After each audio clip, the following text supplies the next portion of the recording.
Virtual Racing School was developed to provide support to the next generation of sim racers. No matter if you're a rookie or veteran or what car or track you'll be racing, our goal is to provide training every step of the way.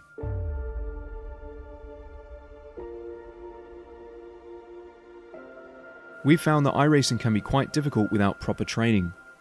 There needed to be a way to prepare for on-track racing. With VRS, you can literally learn from the best sim racers in the world, including four-time NASCAR iRacing World Champion Ray Alfalla. And Ray Alfalla is a four-time champion of the NASCAR Peak Antifreeze iRacing Series. Three-time iRacing Grand Prix World Champion Martin Kroenke. Martin Kroenke becomes a three-time world champion. Rallycross World Champion Mitchell de Jong. Mitchell de Jong is now champion for the iRacing Rallycross World Championship Series. And many other top sim racers.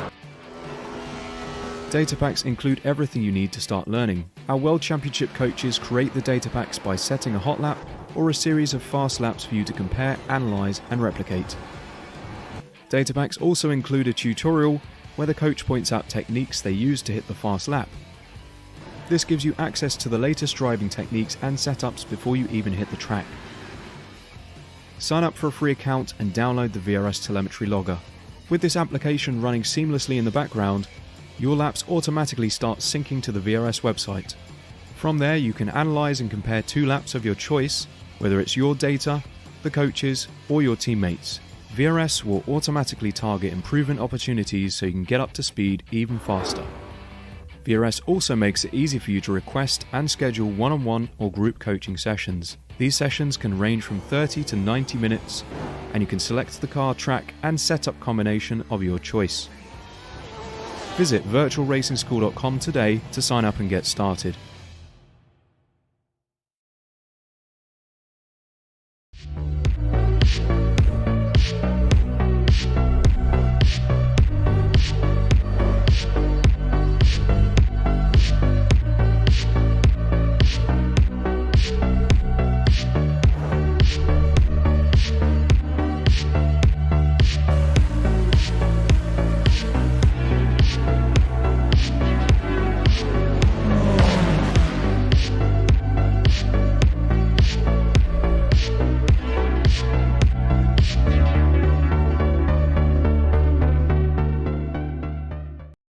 Ricmotech, high-performance sim racing equipment. There's only one place to go, Ricmotech.com.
Hi, everybody, and welcome to season number 4 of the Extreme Motorsports Ricmotech World Challenge presented by Performa Texas Elite Graphics right here on Apex Racing TV.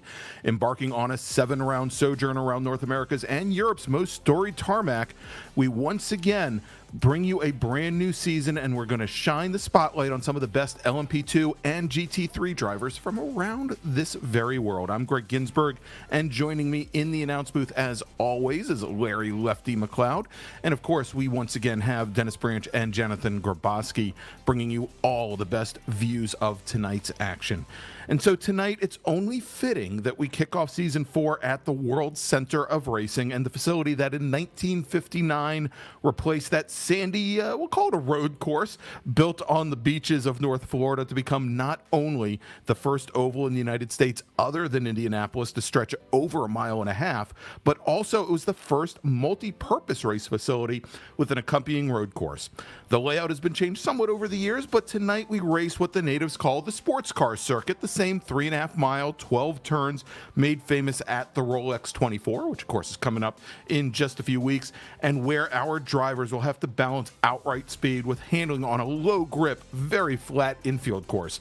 So tonight we descend upon Daytona International Speedway. So speaking of depends, hi Larry, good evening and welcome to season number 4. And as we get this new season underway, inevitably we have new blood, we have changes in the series, lots going on here for season 4 in the World Challenge. Wow, with that kind of an introduction, I don't know really what to say, but yes, I am, let's just say I'm prepared for the long run tonight for this wonderful round 1 of season 4 of the World Challenge. I think this is exciting. It's exciting because it's season 4. I think we got some momentum building, got a bunch of new drivers that we'll get to in a little bit. Yeah. We had a great season 3, and I think it's going to only keep getting better. And what a better venue for a World Challenge race with these two classes, mixing it up. These types of cars, I should say, here, mixing it up, then here at the famous Daytona, where, again, as you mentioned, the Rolex 24 will be happening just a few weeks from now. So this is really a great way to kind of simulate what that's going to be like. And who knows, maybe some of these drivers will show us if they've got it for the long haul and can maybe even give those pros a run for their money. But I'm super excited about tonight because I think a lot of those reasons there. We got new drivers, we got the old drivers, we got a great track with a new scan, and this is going to be pretty exciting tonight. That's right. We should mention that the World Challenge had been at Daytona for the second to last round of season number 3, right around the beginning of December. So it hasn't been all that long since the series descended upon Daytona. But in that time, there has been a rescan of the track, some updated graphics. I think certainly to behoove some of these drivers, some updated curbing going into the bus stop chicane here, and won't be exactly the same track that they saw earlier, but for many of them it is going to be like Old Faithful. And so to give you a little quick update on the format of the evening, if you're new to the World Challenge here, our drivers just completed about a 2.5-hour practice session where they had the ability to come and go as they pleased and try to work out any issues that they may have had with the handling of their cars. They are just about to go out on track for a 15-minute qualifying session. This is a lone qualifying session. Each driver will have the track to themselves, and they'll have 4 laps in order to set the fastest time possible to set the grid for tonight's race. And that race, it is going to be a 75-minute run to the checkered flag. And so, Larry, as we're getting ready for our first drivers to head out on track, I mentioned that we had the racers here just a few weeks ago, and might want to mention that in P2, Arthur Chan took the win, and in our 2 GT3 classes, Evan Peichel, who came away as our GT3 Pro Champion, I believe, he is not returning this season for the World Challenge. He won in his Alpine Stars Geodesic Racing BMW M4. And then in the GT3 AM category, Bobby Childs, in his D2D E-Racing, I believe Ferrari, took the win. And so, we'll obviously start to run down the field here in just a few moments, but there are certainly a couple of drivers there that we would be interested in looking at that they had past success here at Daytona. And, again, I think big changes. Obviously, Larry, we're seeing a huge increase in the number of entries that we have in LMP2. Yeah, I think that's going to be really exciting because in the past we've had a couple of races where we've only had maybe 3 and 4 cars fighting it out. I think having essentially doubling that here as we go into round 1 is going to be pretty exciting for us to see some real speed and going to mix it up with. We obviously have a very plentiful GT3 field, but I think we've got about 8 registered tonight in the LMP2s, and I think it's going to be pretty exciting. Some of them are our seasoned veterans like Christian Eisler, Jennifer McDonald, Arthur Chan, but we've got a bunch of new names who, of course, we'll get to here shortly, and I'm super excited to have a bigger field of LMP2s. They're a lot of fun. That's what I like to drive at this track, and I'm going to be excited to see some out here tonight.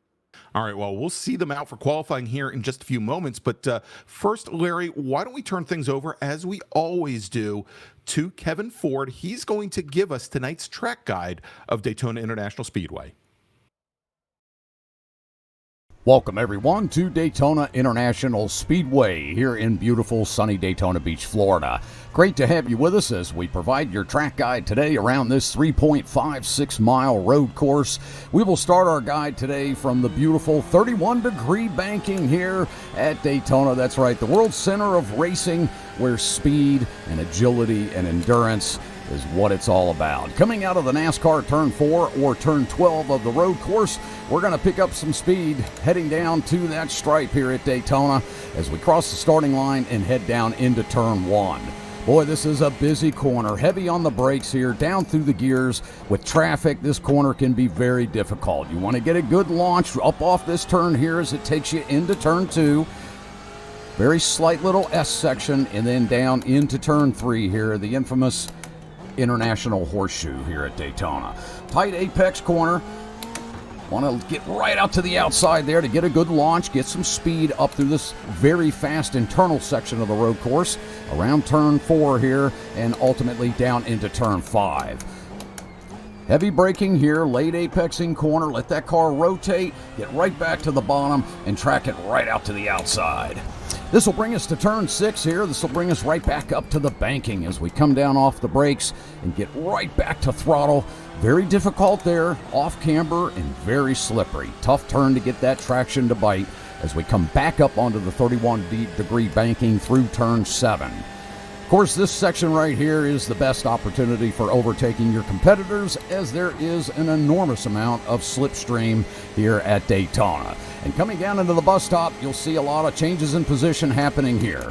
Down through the gears, smooth entry into 8, through 9, through 10, out of 11, and then ultimately up the banking into Turn 12 as we pick up speed once again to head down that very fast front straightaway. Boy, you'll see a lot of overtaking happening here at the end of a race, certainly for that finishing lap, as this is where it all takes place. Drivers 2, 3, 4 wide sometimes, trying to take that victory and walk away with a win from the World Center of Racing. Thanks so much for being with us. There's your track guide for Daytona International Speedway. All right, and thank you so much to Kevin Ford for tonight's track guide. And Larry, I don't know if you saw that, but as Kevin passed the stripe at the end of that lap, he was doing 170 miles an hour in that GT3 car. So certainly one of the, and who knows what the LMP2 cars will reach here tonight. We'll try and give you a rundown on that as the race goes on, but certainly known as the World Center of Speed. And so we have drivers out on track right now, and we're on board, I believe, with Christian Eisler, who was our Season 3 champion in LMP2 from Punto CL Racing, and he has brought a couple of drivers along with him, and we'll meet them in just a few moments, but we really have LMP2 is really turning into a team very cool. game. When you say you brought drivers with him, let's remind our audience here that Christian Eisler is actually from Chile. And so when he brings drivers along, he's bringing them from South America, not just some other folks from around the world, but getting some more real people jumping into this here from the other parts of the world, far, far from the Southern Hemisphere. I think that's really cool. This is a global operation here in iRacing. Making it a true world challenge here. It truly is. And I tell you what, Christian last season, in Season 3, if you didn't watch, class to the field by a mile. He was so good. If any of these guys that he's brought along are half as good, it's going to be a lot of fun to watch, because that guy, Christian Eisler, is so talented, and I'm hoping he's got some fast friends. Well, we were just watching one of them in the number 5 Punto CL Racing machine. That was Ignacio Rodriguez Fredes. And we also have another member of Punto CL, another member of Punto CL Racing, and that is Leighton TNC. And he'll be driving the number 33 Punto CL Racing machine. But we also have some other changes here in LMP2. For example, Eduardo Lorente, who was our Season 3 GT3 GT3 AM champion, took the championship in a Ferrari 488. Well, he's made a bit of a change. He's turned in the Ferrari for a Dallara. He is going to be heading up the Akiri Cavalier Racing team along with Jay Shallington. We'll have Eduardo in the number 9 machine. Jay will be in the number 8 machine. We'll have to see how they do this evening and this season. We also have 3 drivers from Reverse Grid Racing. We've got Victor De Zaraga, Jay DeVries, as well as Charlie Bono. And again, Larry, we're talking about 3 or 4 entries sometimes last season in LMP2. I believe we have 12 drivers that have signed in for the session here this evening. Not all of them have put down lap times. We've got 9 that have put in lap times, so a much larger field in LMP2. Now in GT3 Pro, we mentioned Evan Peichel, who was our champion last season. He is not returning, but we do have Tony Kernan and Travis Schwenke, who finished 2nd and 3rd in the championship. Andre Saunders, who finished 4th in the championship, be returning as well. And a little bit of a change, and we're going to be talking to him here in just a few minutes, Larry. Jeff Jacobs, who finished 5th in the GT3 Pro Championship last year in the StreetSurvival.org Mercedes, he's going to be switching over to the AM category, and I believe he is having a little bit of a change, making a little bit of a change. Going to be driving a Lamborghini, and from what I saw in practice, and there's Jeff right there in the number 38 machine. From what I saw in practice, the change is doing him very, very well. I believe he was the 2nd, possibly 3rd fastest GT3 driver overall. Well, that's going to be a big change for him, because he has been pretty steady rock in that AMG Mercedes for so many seasons. Obviously the 3 prior World Challenge seasons, but also anything before that, he was always in that Mercedes. So jumping into a very bright, shiny gold metallic shine there on that Lambo should be a lot of fun to watch, see how he adapts to it. We'll get the chance to talk to Jeff here shortly. Yeah, he'll be in with us here in just a few moments. And so lots of returning drivers there. We also have Mike Dam in the Orion Racing Porsche. He'll be joining us this season as well. And if we take a look at the AM category, we talked about Lorente, who's moving up to LMP2.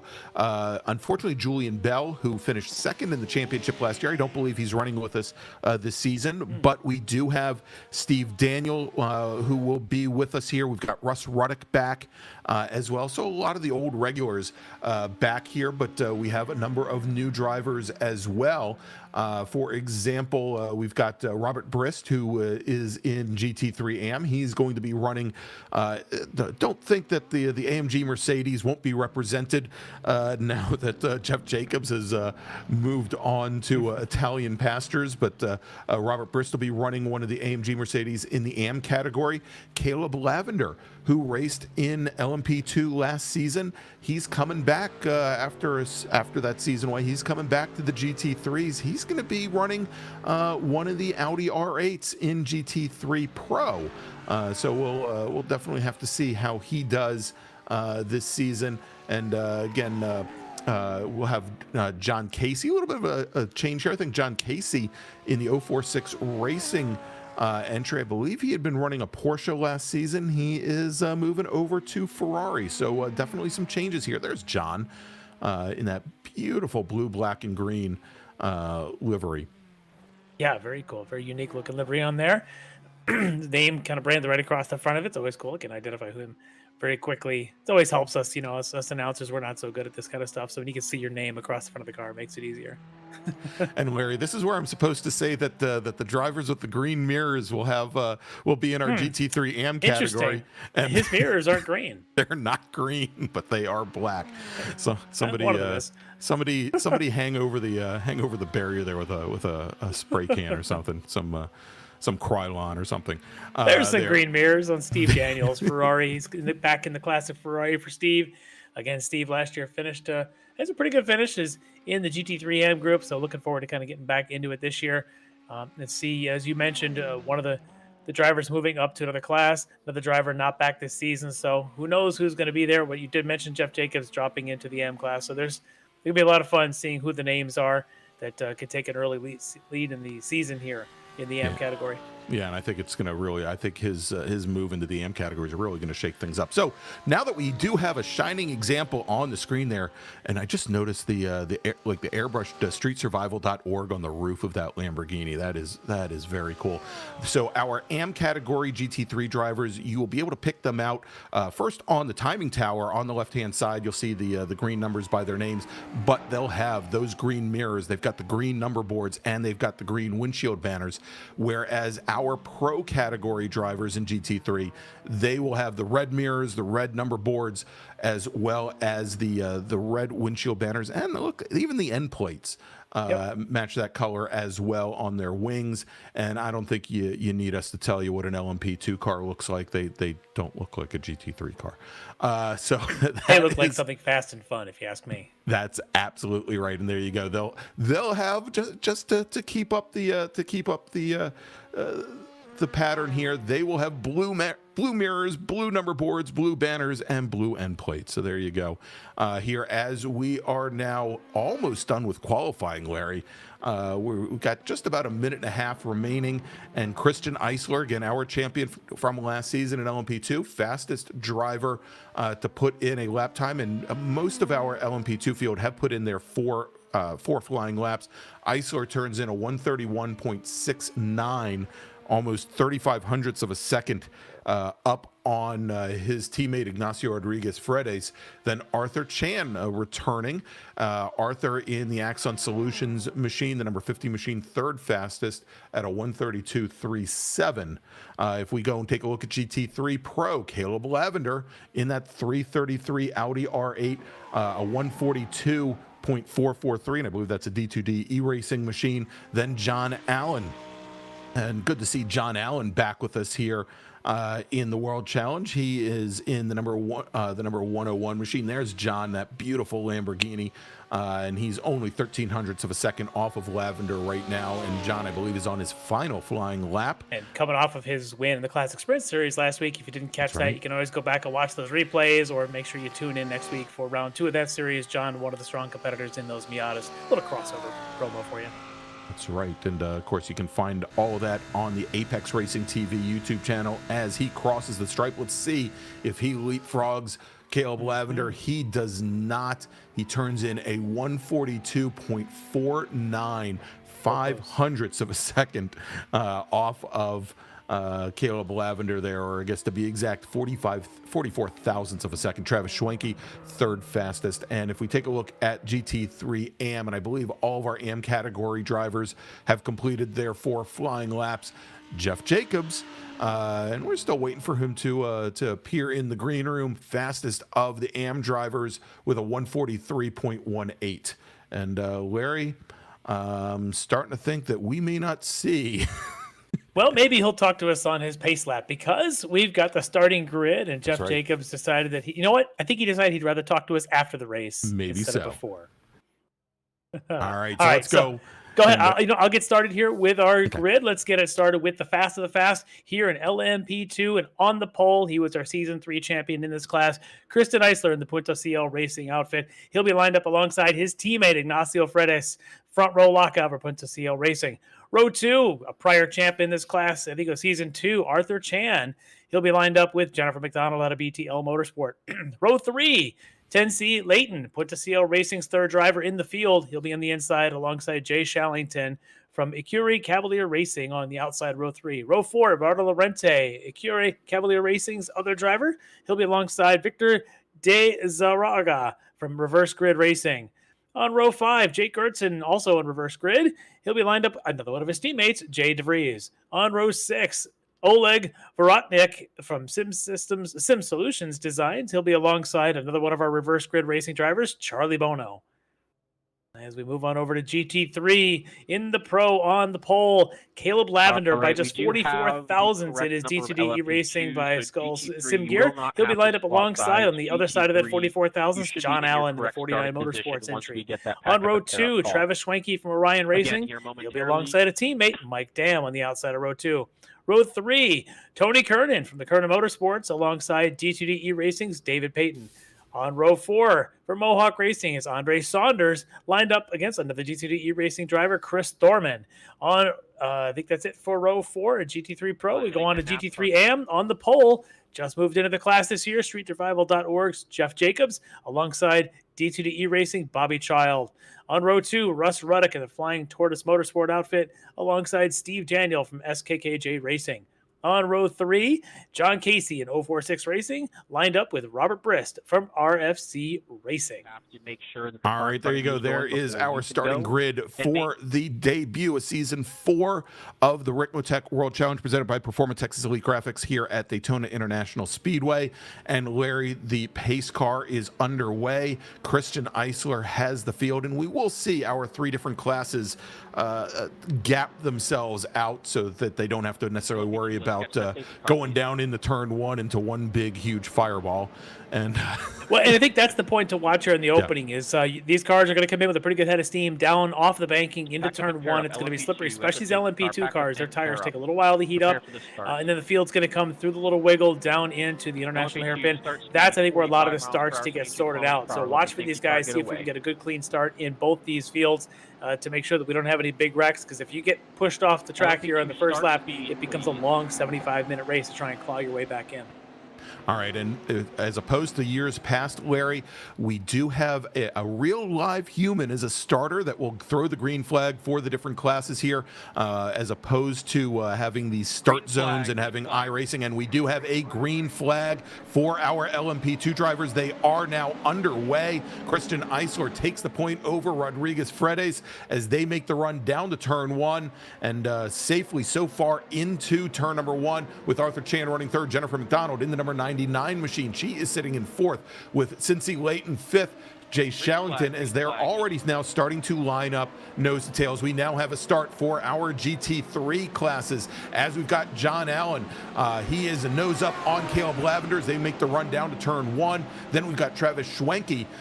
1, 2, 3. John Allen manages to hold the position over Lavender, then Schwenke, then Jeff Jacobs leads Bobby Childs in the AM category with Tony Kernan and Mike Dam falling down into turn number 1, as opposed to the LMP2s, though, still side by side as they make it through turn 3, and we have a car that has Mike gone Dam. around. That's one of our favorites there in the GT3 Pro class. That's Mike Dam in the Porsche Orion racing car. I was just going to look at the timing scoring and say, where did he go? He got pushed off to the side there. I have to catch a replay here a little bit before he even got down to the hairpin.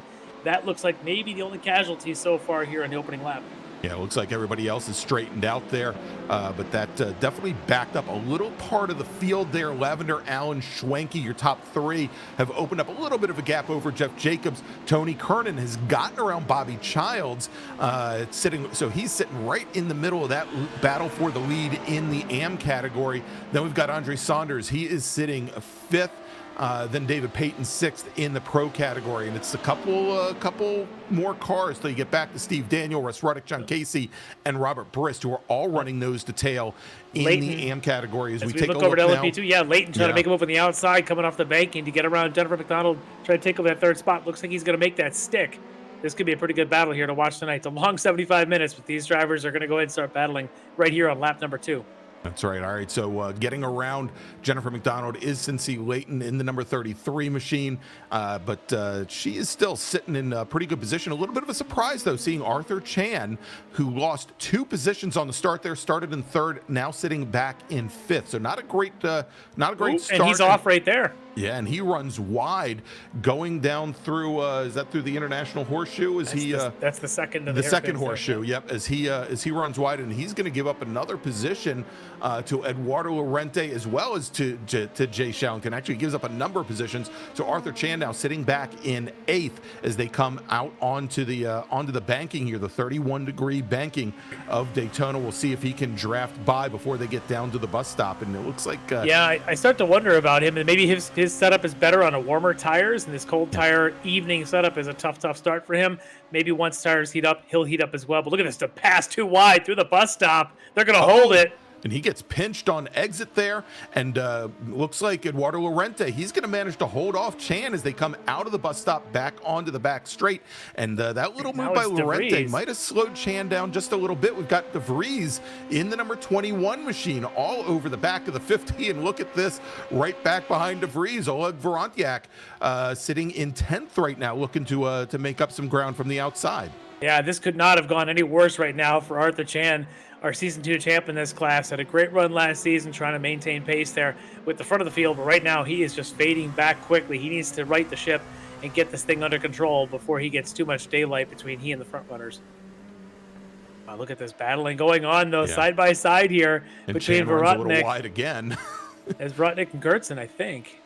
That is, Jake Gertzen in the number 12 machine with Vorotnik in the number 4 right back behind. It's a very, very tight fight here, Larry, and I'll tell you, this looks to be very exciting. A big difference from when we had 3 or 4 car fields here as we jump now over to our GT3 battle, and we're looking right now, there's Jeff Jacobs. He is leading the AM category, and he's sitting right back behind Tony Kernan, sitting 4th overall in the GT3s. And again, this is what we saw in practice, that Lamborghini of Jacobs was certainly very, very quick out there. Again, at one point he was the second fastest GT3 car out on the field, and both he and Kernan have started to separate themselves out just a little bit from Andre Saunders. In that black number 72 BMW, currently running 4th in Pro. Yeah. Take a look real quick, though. Oh, that's Arthur Chan now going slow again on the banking. I was going to say we got to take a look at John Allen down the field, but right now Arthur Chan again going from worse to even worse. There in the LMP2s. We jump back over to John Allen. Remember, he had put this thing on the front row. Got himself really far down the field. Now 5th in Pro, running about 6th, I think, in the order, because Jeff Jacobs in AM is kind of nestled in there. It would put him 6th in all of the GT3s there. So another one of these drivers, a rough start for he's behind Saunders. We know Saunders, as you if you watched any of the previous seasons, Saunders has definitely got speed. So that's not going to be an easy pass for John Allen to try to get back up near the front. He's going to have to really work hard as the 263 there. And that is, I believe, Saunders. It is. Yeah, let's take a look here. We've got a view of Arthur Chan and where he might have encountered his second issue going into the bus stop here. And he just, I don't know if he caught the inside curbing. It's a good thing there were a number of drivers coming out of the bus stop that just missed clipping his nose, but he loses a lot of positions in the exchange there. And there we go as we jump back over. Well, we had for a second there the GT3 field. It looks like John Allen has gotten around Andre Saunders. I was going to mention that Saunders, that we saw last year, a tendency to set the car up very loose and really very challenging first few laps almost every race for him. But once he got some heat in the tires, that car was rock solid. But for the moment, at least, John Allen starting to make his way back up through the pack. Yep, that looks like Mike Dam getting down the inside of John Casey. Is Mike Dam now trying to work his way back to the field? Definitely got some wrinkles on the rear end of that car where he had collided with the wall in between the horseshoes on that opening lap. So he's got a lot of work to do. We know if there's a driver in the field fast enough to get back up into a top 5 in Pro, it's probably going to be a Mike Dam. It's going to be Mike Dam, yeah. He's got the speed, but this is not how he wanted his season to get started. All right, as we take a look now, jump back up to the front of the field with Christian Eisler and his Punto Cielo Racing teammate Ignacio Rodriguez. Fredes about a little bit under a second separating them, but then add the third teammate, and that's Cincy Layton now. So Punto Cielo Racing 1, 2, 3 for the moment here, and they each have a decent little gap between them. Probably shouldn't create a bunch of aero wash for them. Jennifer McDonald sitting in 4th, and McDonald almost, I believe, about 2 seconds back from Layton right now, as she is, I'm sure, trying to get some help from Jay Shallington to move up from the field, but it looks like Shallington quite a bit further back. And here comes John Allen now trying to go around the outside of Kernan here in turn 1. That's not going to be easy. He's going to have to hang on to it. He's still trying to get by Jeff Jacobs and make that stick, which he barely does. But now he's got to deal with a Tony Kernan. We know Tony is always one of the fast drivers in any of the Ricmotech series.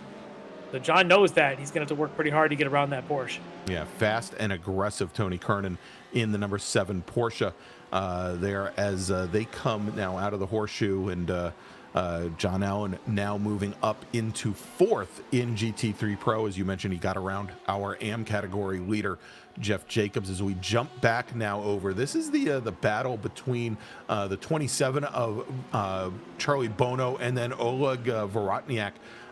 here, and still very, very close running here, up and down. That's Andre Saunders LMP2 there field. going slow now on the infield. Again, the car number says 72. It looks like a 263 on the side of the car. They'll get that sorted out. But that is Andre Saunders, regardless, as he had a bit of a moment there, and Steve Daniels able to duck inside and get around him as they get out to the banking. As John Allen continuing to use the draft now to get down the inside as they head to the bus stop. Tony's going to be the wiser and just sort of tuck in behind, get a good run out of the exit here. But John now trying to work his way back in, now up to third. So 3.5 seconds back is all right. Let's take a look. Replay of Andre. Yeah, I think we've got what happened to Andre here. He goes around. There's that loose setup you talked about right there on one of those horseshoes on the infield. Just maybe a little bit too much rear brake, maybe a little bit loose on those corner entries, which can help you if you do it right, especially in the high speed stuff, perhaps. But boy, that's going to hurt him a little bit here. He's going to drop down the order. It's a tough break, and again it seems to have carried over from season 3, unfortunately for him. But he's going to have to make a good run through the field. He's currently sitting 7th in pro here, and I believe 10th in all GT3s here, as we still look at John Allen and Tony Kernan. And we said Kernan certainly one of the more aggressive GT3 drivers in the series, and he certainly hasn't given up the fight with John Allen yet. Although that Lamborghini, I'll tell you, Larry, when they get out onto the banking, the speed of that Lamborghini, just I don't think the Porsche can very well hang with it. Yeah, it's a very fast car, and right now John Allen's driving in a recovery drive of sorts, is definitely flying around this place. He's cut about a half a second out of the lead to Lavender, so by far not over yet. I think Allen's doing a pretty good job to salvage, to get himself back in this. Still has to deal with a Travis Schwenke before he can get to Lavender, but again, we've got 70 minutes or so here. Still racing, so not to worry. Plenty of time for that battle to heat up. As we take a look then at the LMP2s, we are looking at Jay Shallington coming out of the oval. He's got Zaraga behind him. And as they have to make their way through this GT3 traffic, and of course the GT3 drivers for the most part trying to keep the car, as you'd see in real life at Daytona, keep the cars pinned down to the bottom of the NASCAR turns there, and give the high side to the LMP2 cars. But it's also it's a bit of a challenge to do that, especially coming out of the bus stop, as you carry speed out of that bus stop and maybe want to let that GT3 car track out and track up, knowing that you maybe have 2 LMP2 cars right behind you, and you got to try and keep the thing pinned, which causes you to scrub speed and gives an advantage to whatever GT3 cars might be trailing behind. So you watch these guys again now catching, I think it's Russ Ruddock as they come through turn 1. They got their own little battle going, and Russ is thinking, hey, guys, I need a line here to drive. But the LMP2 cars might be looking at going to split to go around him, as the opportunistic Zaraga is going to take that inside line. And he does. He makes it work. Yeah, I think they're having a little trouble trying to figure out what Ruddock's intentions are there. I'm sure Ruddock probably thinking he wishes he was still in an LMP2 car at this point here, as he now has a third machine coming through. And then Lorente, I think, is that third machine. Again, I think he was our AM class GT3 champ in last season, jumping up here to the LMP2s. And he's going to try and give a run here to Shallington and Zaraga here in the opening round, as these three make their way through the field of GT3s for the first time. Yeah, and so Lorente running 7th, Shallington 6th, Zaraga running in 5th in the LMP2s. And there we go. Catch the first view of the Audi right there. So again, that car on it, in my screen, looks like the overall leader, Kristen Eisler. That is the Audi right there. Yeah, that should be Caleb Lavender. of Caleb Lavender, exactly. We haven't talked about him very much. He had jumped from the LMP2s over here. What did sit on pole here tonight, but he's kind of had the field to himself here out in the front since Allen had slipped back on those opening laps. But now pulling away a little bit from Schwenke, Allen trying to maintain pace. But all three of those LMP2s going by. And I wonder if Caleb's got in his mind going, man, these LMP2s look like they're having so much fun going so fast. I'm going slow here at a GT3. Even though, okay, I'm leading, but man, those LMP2s look like fun. That's what I'd be saying. Well, he had his opportunity. He did. He had a lot of opportunities. He was fast in that. He was very fast in an LMP2 car. Yes. Yeah, he always in the fight for the lead in every single race. Glad to see him sticking around. I'd love to see this battle between folks like he and Mike Dam and John Allen this season here. And the GT3s is going to be a lot of fun to watch. And there's Chris Thorman. I think they're the number 60 in the middle of this field. Again, kind of wading his way through, picking his line, letting the LMP2s go around him when they can. Yeah, and you can see there is that we've got our GT3 AM category leader, Jeff Jacobs, there as he cuts across the bow of the number 8 machine of Shallington. David Payton also kind of in the middle there, and they're going to part the seas to let the LMP2 guys come through. Are they going to do it again? Are they going to make this one go high? He's going high. Lights are flashing. Whew, and, man, and there wasn't much room there left for him to go there's high. one more, guys. Here comes another one. Going to use the apron. Yeah, we didn't have as much of this last season with just 3 or 4, maybe sometimes 5 of the LMP2s. Having a big field of these things tonight makes it a lot more exciting when these start to intermix.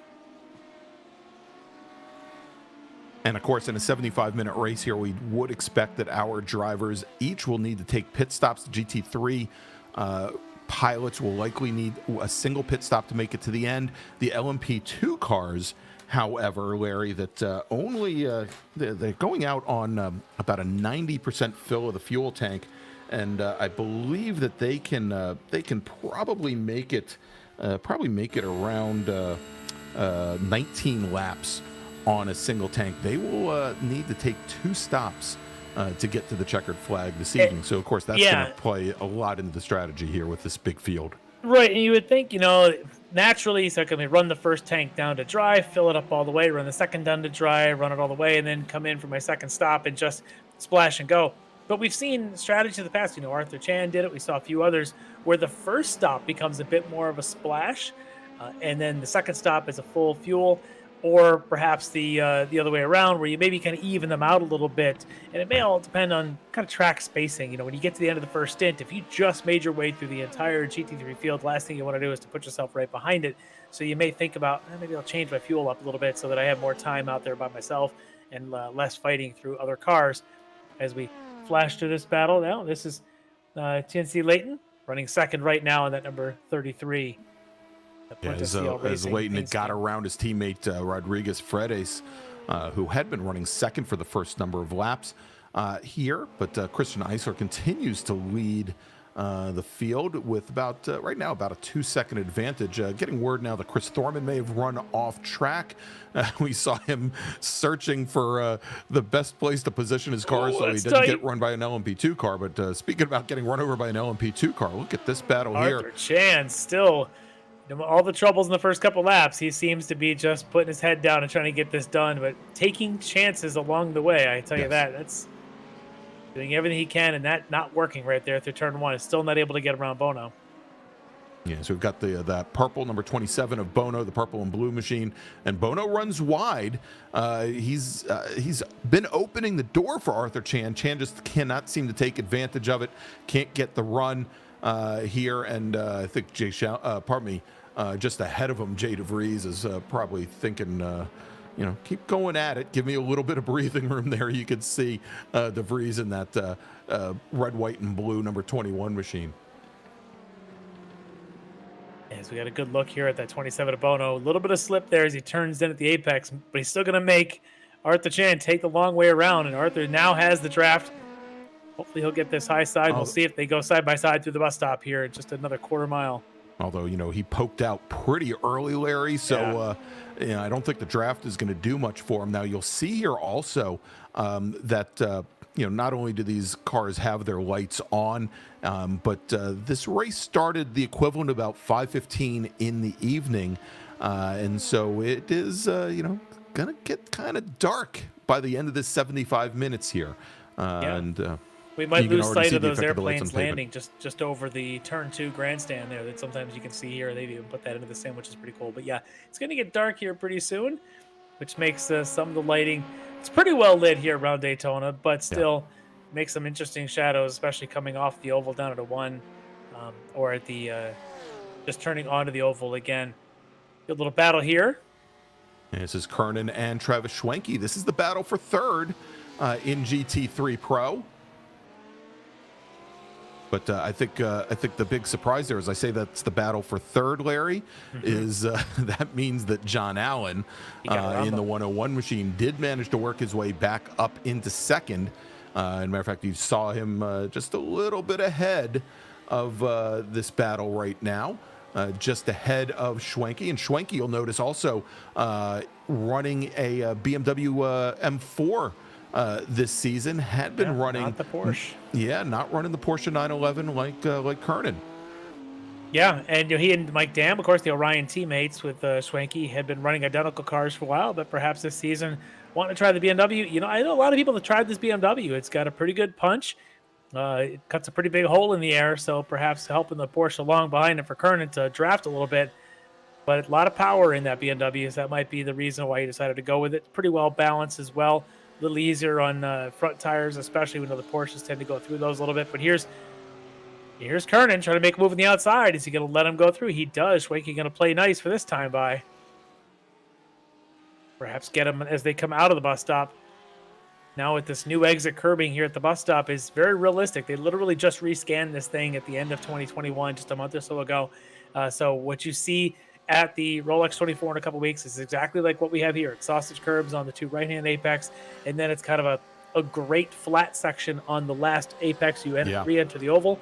And those cones there, I noticed this when I ran my local league.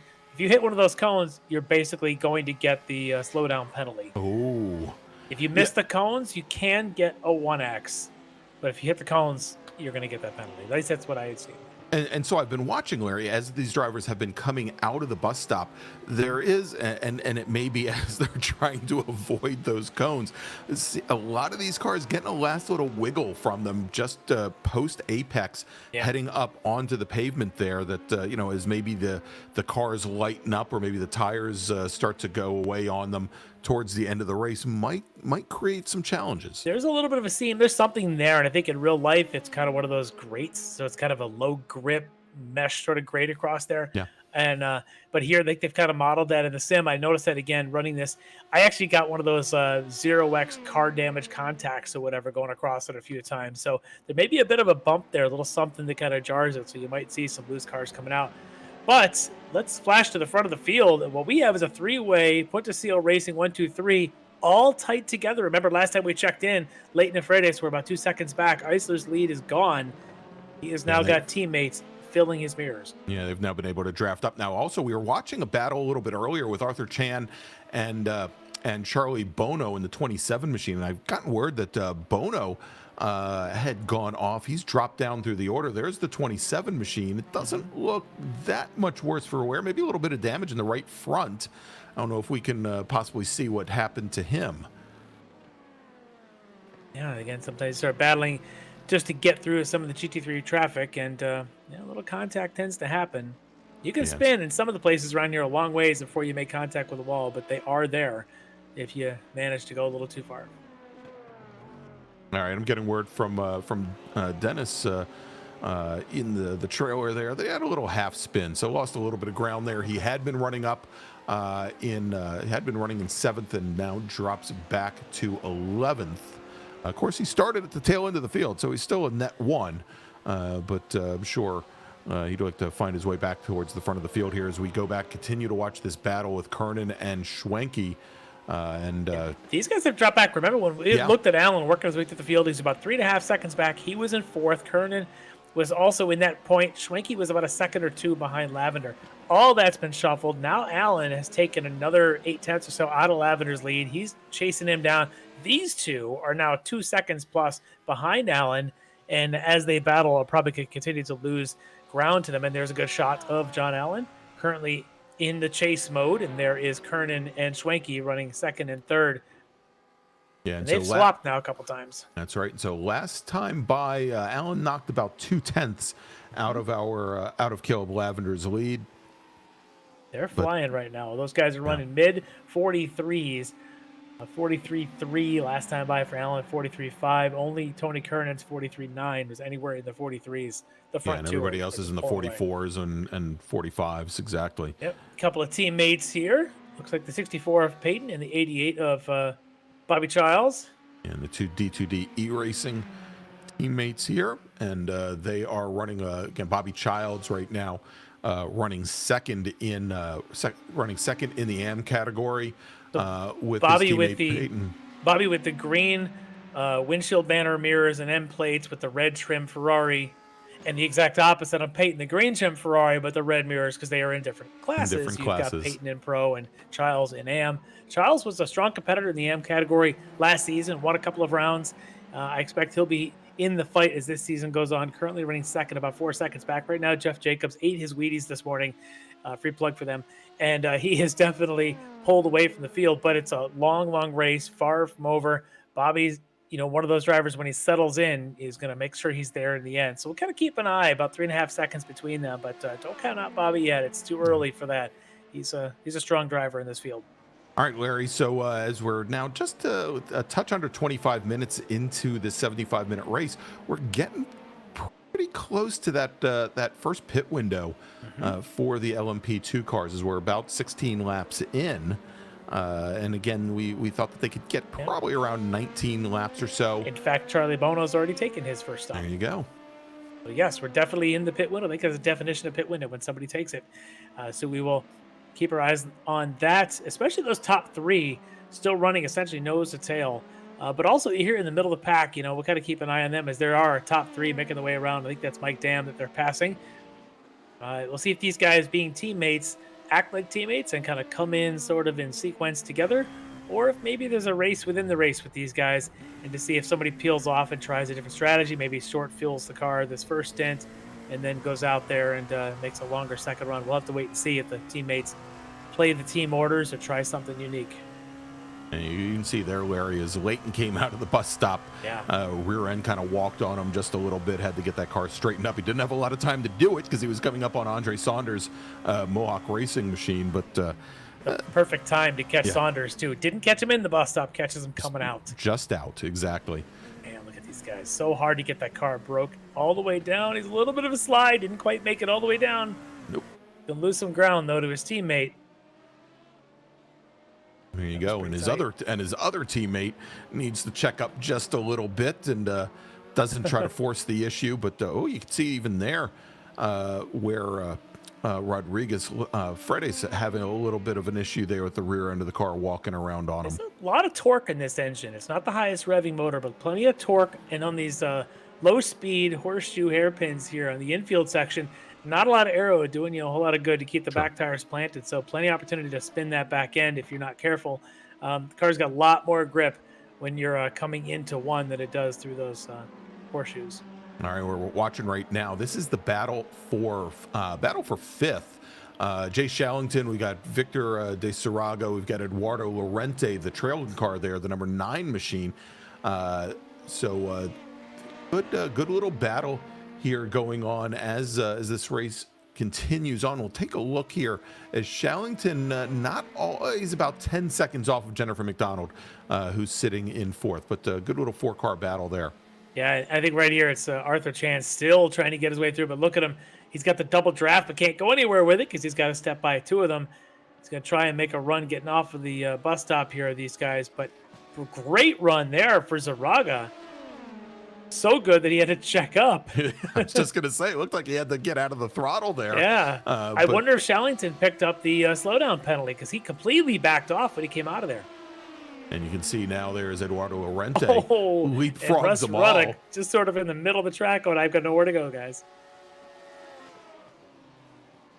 Yeah, look at this. Down to 1. Again, side-by-side stuff. So that you do have a bit of aero in these cars. When you're the second trailing car and your nose is tucked up underneath the first one, you will lose a lot of front grip and it kind of washes out on you. So you got to really be careful in these. You can see as Mike Dam moves all the way driver's right, hangs to the outside through the horseshoe to give these 3 LMP2 drivers a good run. And as Dam did that, I think he might have to look a little bit further back. He's got Russ Ruddock, might be closing in a little bit on him. So you'll notice this is only 3 cars in this line, not 4, as Arthur Chan had dove in to take his pit stop. That's right. He's in there now, so there he is on his way back out. I think he took a quick fuel. I'm looking at only about a 10-second stop time, so he may have decided this was a good chance to just splash and go, have his own field to himself, doesn't worry about traffic. We should see a longer pit stop out of him in about maybe 15 minutes. 15 minutes or so, yeah. That's what he needs to settle in, get away from the traffic, and just set down some lap times, see if he can pass these 3 cars by himself. But meanwhile, Zaraga, Lorente, and then there's Shallington, all 3 of them still running together. That's a pretty good battle there for 5th.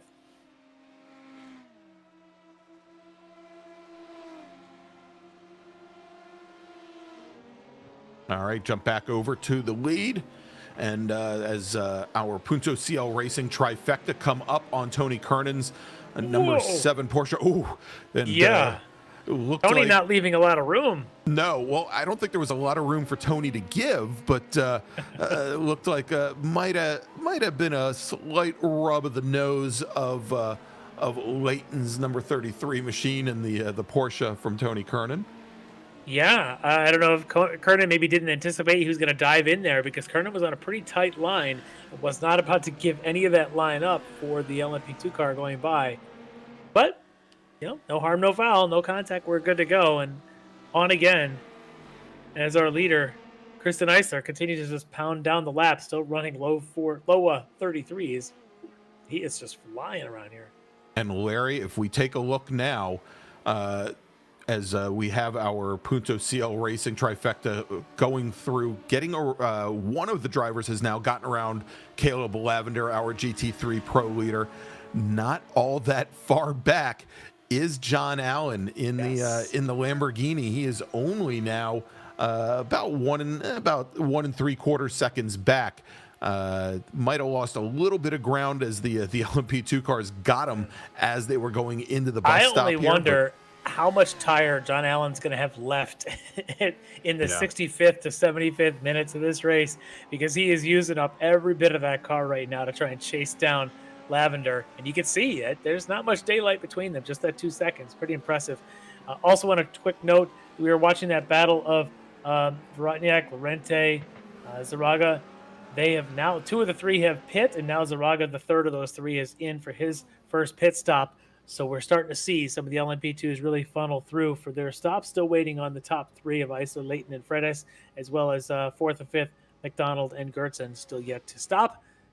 But interesting strategies here, as Arthur's the only one that appears to have taken the actual splash and go. That's right. Everyone else looks like probably on a full. Yeah, much longer, anywhere between 7 and 10 seconds longer in the box than Arthur Chan. Looks like Oleg Vorotniak has come in for his first stop as well.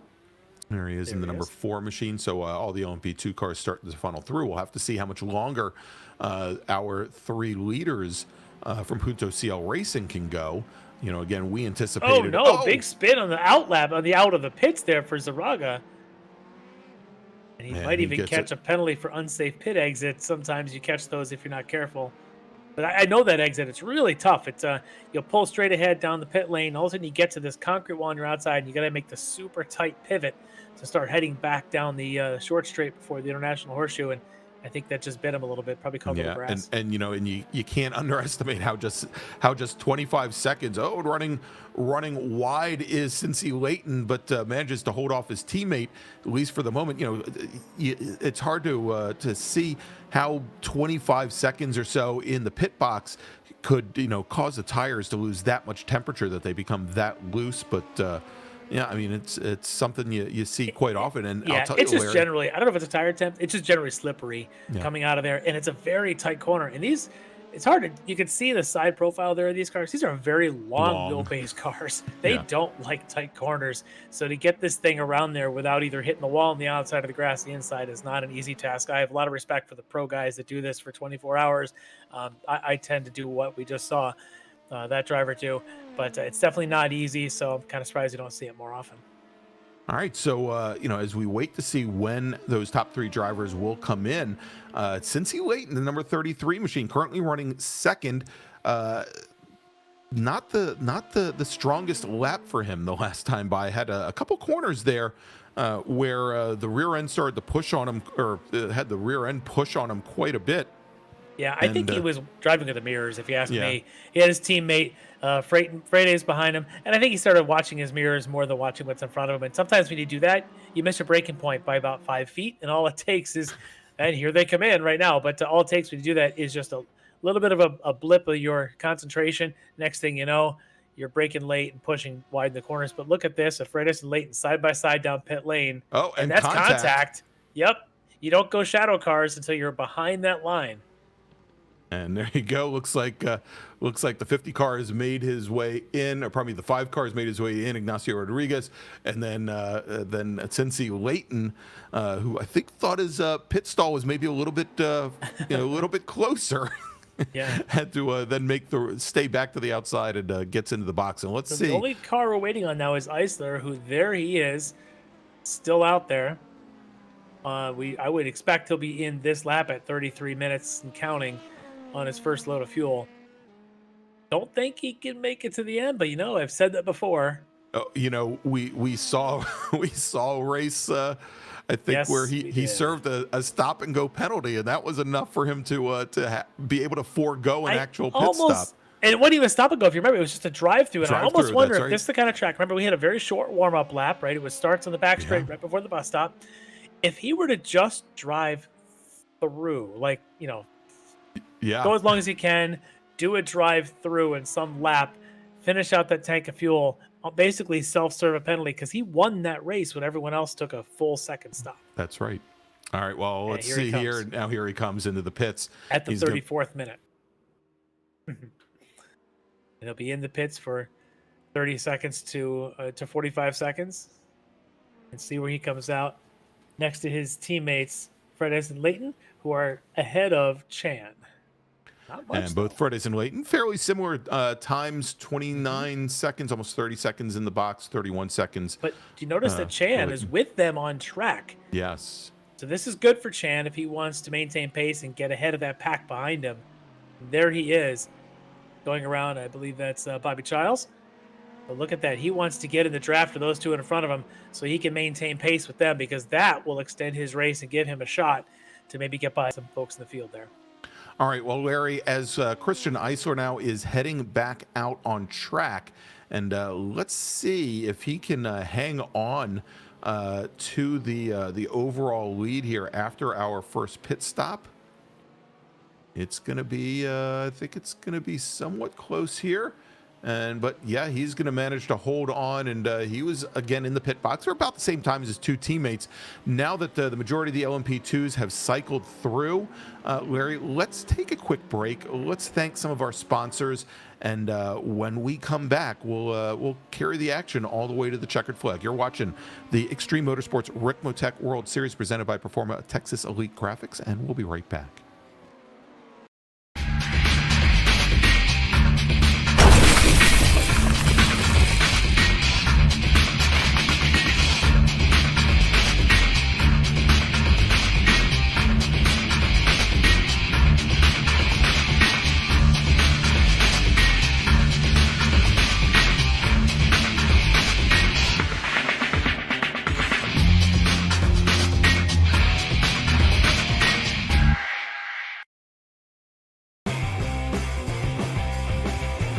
Ricmotech, high-performance sim racing equipment. Whether you're just looking to have fun, train for race day, or become a serious esports competitor, Ricmotech has you covered. Hundreds of name-brand parts. Support from experts that love sim racing. Trusted by the pros. There's only one place to go, Ricmotech.com.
Ricmotech, high-performance sim racing equipment. There's only one place to go, ricmotech.com. All right, and we are back here at Daytona International Speedway for the first round of Season 4 of the Extreme Motorsports Ricmotech World Challenge. I'm Greg Ginsburg along with Larry McLeod. And, Larry, as our LMP2 drivers have all cycled through for their first pit stops of the evening, it looks like some of our GT3 drivers are just now getting there, but one of the drivers who hasn't yet is our leader in GT3. That is Caleb Lavender. And we were watching. Here's the battle right now between Lavender and John Allen. John Allen, who had that early. I guess off, but he just had a very bad start and fell back through the field. Yeah. But he's made his way up a couple laps ago to about 1.8 seconds back from Lavender. Lavender has been able to maintain that gap as they've worked their way through traffic. Yeah, but I see Allen's back to his old ways of picking up a 10th or so here and there, and that's what he needs to do. But I still wonder how much tire he's going to have left. But what he's got to be careful of is not having to give up a spot too much for the lapping LMP2s. He's going to work hard to hold his line and make them go around him. But if he can get to 1.2, 1.3, he'll start to feel that draft off the back of Lavender's Audi and be able to get pulled in. But right now at 1.9, he's got to do it all on his own. Maybe catch a little draft as the LMP2s go whooshing by, and just like that. Yes, exactly. We saw it. I think the first one of the cars through there was actually Christian Eisler, our leader. And speaking of the LMP2 drivers, Larry, and it looks like we've got an incident under review. That's Jay DeVries, LMP2, and 88's Bobby Childs in the AM GT3 that must have had contact somewhere. That'll be at least second one of our incidents to get reviewed tonight. A warning, I believe, earlier was handed out to one of our LMP2 drivers. So, haven't seen a penalty issued yet, but this is the leader in GT3 Pro, Caleb Lavender, first to pit of the leaders in GT3. And here he comes. And we'll see if John Allen, who has just now inherited the lead, if he's going to be coming in soon, or he's got a good amount of open track there, Larry. There's the contact, and I would say that the passing LMP2 may have struggled to leave enough room there for the GT3 on the outside, unfortunately. Yeah. So Bobby Childs got a bit of a hip check there. There may be a penalty. And thankfully, it didn't hurt him too terribly much. He maintained second place in GT3 AM, but it has certainly allowed Russ Ruddick and Steve Daniel to close up on him to, as you can see, they're not all that far back now that there was a big advantage that has been given up. As Childs now, as Lavender is on the pit lane, Bobby Childs now moves up, I believe, into sixth. Overall in GT3, again, still Bobby, second. There's Bobby there, still, like you said, second in AM, but you can see that right side of the car. Yeah. Definitely got some wrinkles. That right rear wing got a pretty big wrinkle across that upper plate. That's going to hurt his straightaway speed, especially here at a place like Daytona, where you got to figure 2/3 of this track is just running wide open throttle. That's going to hurt his top speed. He's going to right now be kind of limping at home and hoping to still hold on to the second in the AM class ahead of Ruddick and Daniel, but catching Jeff Jacobs right now, he might need help. All right, let's jump back over now. Here's Arthur Chan, and here's a bit of a development here, Larry, and a huge development right behind him as Cincy Layton goes around going into turn one as he had just given up third place overall to Arthur Chan. Doesn't lose a position there on track, but certainly doesn't do his rear tires any good, and it's also allowing Jennifer McDonald to close things down here in the battle for third. Now, we were talking earlier about Arthur Chan short filling that during that first stop and being in the pits for almost 10 seconds less. 21 incident responsibility into the 88 drive. Yeah, so if he wants to have a chance to try and end up on the podium in this race, he's going to need a little bit more help than just that. But right now he's about 7 seconds ahead of Layton. He probably needs around 12 to 15, maybe even a little longer to just get ahead of Layton before the end of this race. Because again, everyone's got to stop again. Arthur's stop will be longer than everybody else's since he had the shortest first stop. Exactly. And it'll be an earlier stop. I expect probably in the next 5 to 7 minutes. I was going to say probably certainly in less than 10 minutes. But 4 more laps maybe. We may need to see him come in for that, depending on exactly how much fuel he took on. But he's helping himself a little bit. He's still 2 seconds down from Fredis. But again, as I mentioned, his goal here, he's not really racing. You watch a lot of pro races in the Formula One's one of them where they're not always racing the car they're next to. Chan's not really racing Fredis. He's really racing against Lorente, Shallington, and Zaraga, who are currently 6, 7, and 8, 25 seconds behind him or so. Those are the guys he's really racing with. Yep. All right. And so you may have heard there, we got the word that Jay DeVries in the number 21 LMP2 car has been assigned a drive-through penalty. He's currently sitting in 10th. Should be noted that Bobby Childs, the recipient of that hip check, where he brought his car into the pits. Yes. And had the car up on the jack stands. Looks like he may have been taking some tires. He may be taking some repairs, actually. Yeah. Oh. Missed his pits. That's John Allen missing his pit box. That's going to hurt him if he was going to try and chase down Caleb Lavender. That's going to usually cost you about 5 extra seconds to put it in reverse and get back to your right spot. That's big. All right, so we'll wait to see where he comes out. You notice that also we had Tony Kernan sitting third come into his pit stall as well. And Andre Saunders now coming in from fourth. So a lot of our front-running drivers in GT3 Pro starting their pit stops here, and we'll have to see how they shake out. Turns the GT3 lead over to Travis Schwenke in the Orion BMW, and then Jeff Jacobs with the AM lead in his Lamborghini. Those two running 1-2 overall GT3s. One of them the leader in Pro, one the leader in AM. As Caleb Lavender kind of waits and sees how the rest of the field comes out, as there's John Allen watching Caleb go on by. Yeah, and as they come out, looks like Allen might have lost about another second. He's sitting about 3 seconds back now from Caleb Lavender. It was about 2 seconds prior to the pit stops. He ought to feel lucky it's only 1 second. He probably had a shot to actually pass him in the pits if he wouldn't have had to put it in reverse and back up. This is a nice, interesting turn of events, as they say, for John Allen, and not the good kind for him. He was hoping to be a little closer, but we've seen him chip away at that lead. He's got about 30 minutes left in this race to get back up there. In 30 minutes, he needs to be picking up a couple of tenths per lap.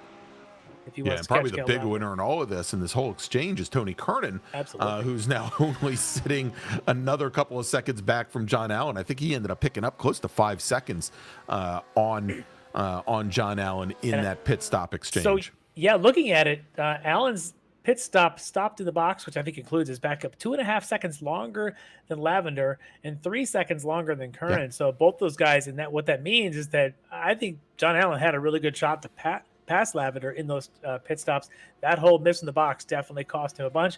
But as you said, Kernan, the beneficiary of it, now he's right on the heels there and maybe has a shot to stay with Allen here as the race progresses. But we know that Allen's been pushing hard. I don't know how much tire he's going to have left at the end of this race either. Again, Tony Kernan may be able to make a move late in the race.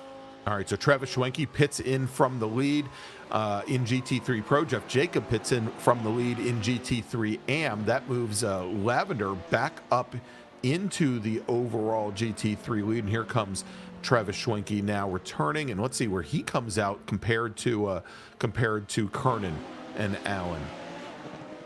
He's going to be behind him for sure. They're already through the International Horseshoe. He's just now entering, as you can see there, under the lights here in Daytona. Sun has officially set in virtual world. The part of the track where it just gets a little bit dark. You know, if you're in an LMP2, you try to look out your mirrors to see, you get a little bit better visibility out of the GT3s, but you're hoping in LMP2 you're not doing a whole lot of looking in your mirrors. You're doing a whole lot more looking out the front end. Looking forward as far as you can. Yeah. And plan for the cars that you're coming up on with about a 40-mile-per-hour differential. Yes, at least. And there's evidence of it right there as they go around Tony Kernan along the banking. Our leader, Kristen Eisler, whose lead is only 4/10 over teammate Fredis. We didn't see how that happened. It was 5 or 6 seconds, but Fredis has just been a man on a mission here since the pit stop.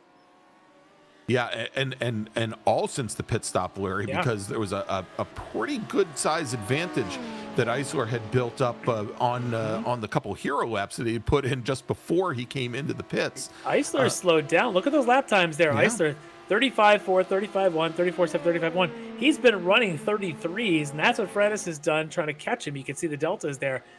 I just wonder, maybe he's trying to make this a one-stop race, and he's fuel saving.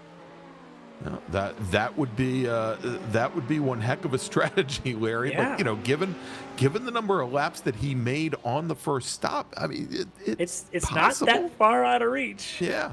All right, and here comes Arthur Chan now in for his second stop of the evening. Again, short filled on stop number 1. We expect this second one to be quite a bit longer.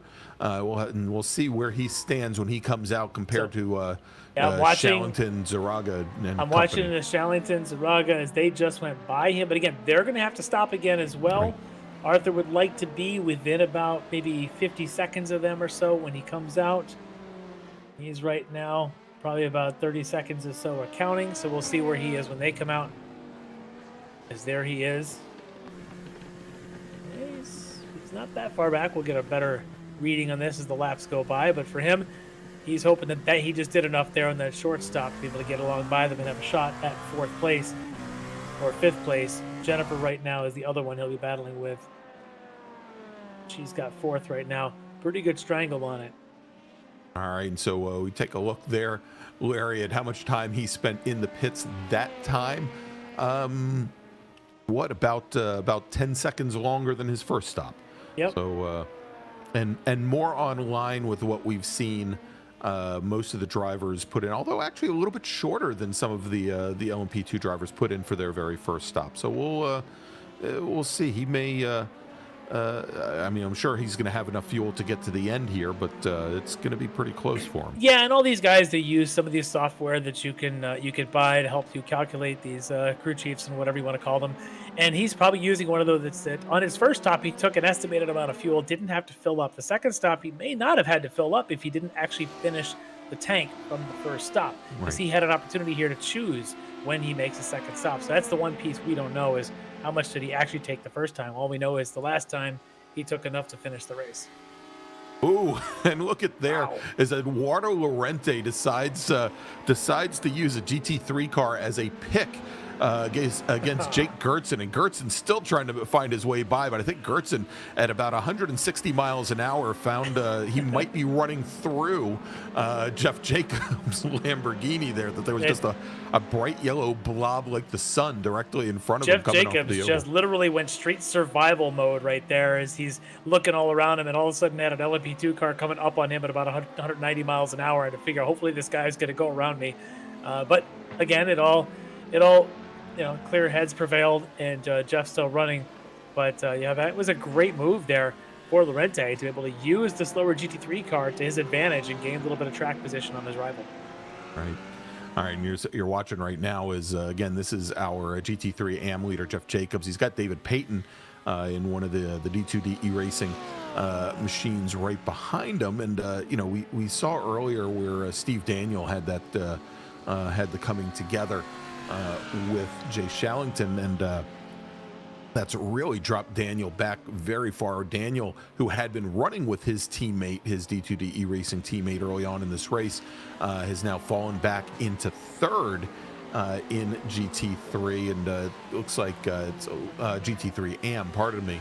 And he's got a little bit of distance between he and Russ Ruddick. There's Russ. You might have been able to see him there in the green Lamborghini, currently running second in GT3 AM.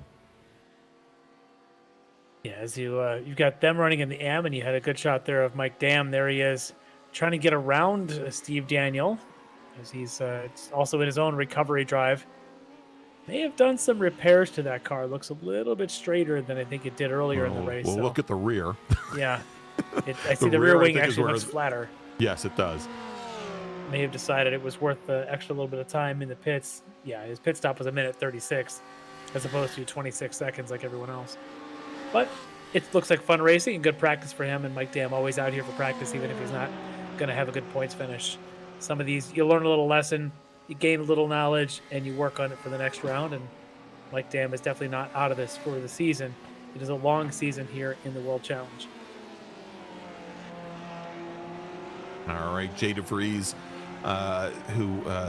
he's on the pit lane now. We'll see. It looks like he's probably serving that drive-through penalty that he picked up a couple laps ago. Let's see if he. Looks like. No, maybe not. He's definitely stopping. and stopped short in his pit stop, but looks like he's now taking his second stop and trying to determine, Larry, whether or not he has actually gone through and taken his drive through. I'm showing now this being his second stop. Yeah, we'll get back to that in a little bit as Peyton is still trying to get around the always difficult to pass Jeff Jacobs. Not being used as a pick this time, just fending for himself out there on the banking as they come across the oval start finish right back there and now head down into the road course turn 1. Such a difficult corner. You've got all this momentum coming off of the oval. It's mostly flat, but it's completely blind exit going through turn 1. And it makes it difficult. There's no good clear braking marker going into there. And then you just can't see the exit of it. It's not like you can kind of woe it down and turn in and follow the track out. You're basically turning into the tire wall and hoping that the backside of it's where you can be and line up to come around. Hopefully there's nobody parked there when you get there. I was going to say that's always the question, is whether or not there's going to be somebody parked, either having gone around or in some cases actually clipped the wall there. That it's just a bad spot. Now you'll notice also as the drivers go down in there into turn 1 that many of them will take a much later turn in to try and straighten off that run to that apex wall, which may give them a slightly better view of the exit, and also perhaps maybe not put as much of a load on the tires. And I was actually watching the difference going in between Jeff Jacobs and David Payton there, and you could see where Jacobs would turn in much earlier, get go in maybe center of track heading towards the apex at 1, where you'd find Payton go very, very wide and past the white lines over there, and allows him to square things off quite a bit more, but couldn't do anything with the extra entry speed. As we flash back to LMP2 and Kristen Iser still in the lead, we talked about his lap times. We had seen that stretch where it was 135, 134, 135. His last lap, a 32.9, fastest lap by anybody. Sorry, his fastest lap of the race. His fastest lap, yeah. Fastest lap of the race by anybody, I believe, is Tennessee Layton, his teammate, at 32.4. But it shows you Layton at this stage doing a 32.9. He just cranked up the dial and said, okay, fine. If that's what I need to do to pull away from Fredis, that's what I'll do. And to have that kind of control, that kind of extra room in the tank is pretty impressive for a driver like Christian Iser to be able to just turn it on when his teammate was on his hard charge. Yeah, and especially, Larry, since here at Daytona, where the draft means so much, and you spend so much time here on the oval, you know that he's doing it all from here. Yeah. to the point where he gets out, and to be able to open up enough of an advantage so that Rodriguez Fredes can't do anything with the draft on the oval really says something about the driving. And you just saw him as they came out of the bus stop. It was about 7 or 8 tenths. It was 4 tenths coming into 1, and now it's already back to 8 tenths here on this infield. Look at the blazing speed as he goes to the brakes for the second of our horseshoes. Nice line down the right across it inside. 1.1 seconds now ahead of his teammate, and now if he chooses to save some fuel, he can do it. I'd love to be on board as we come into the bus stop and see if he coasts in. It just tips going around this huge banking here at Daytona. Yeah, at the moment, Larry, I'm sitting in my chair here, leaned over. I'm doing the same thing. Yeah. Completely the same thing. Yeah, I'm just kind of like a dog confused, just kind of looking at the screen at an angle. Yeah, I took my Dramamine before the race. We're good. I do wonder if he just lifted a little bit coming into that bus stop, but I'll tell you that gap didn't change. No. Or it did change. The gap, if anything, went up. And so the gap now about 1.5 seconds, and so Fredes, certainly far enough out of the draft, I think, here as they went back out onto the oval coming out of the bus stop.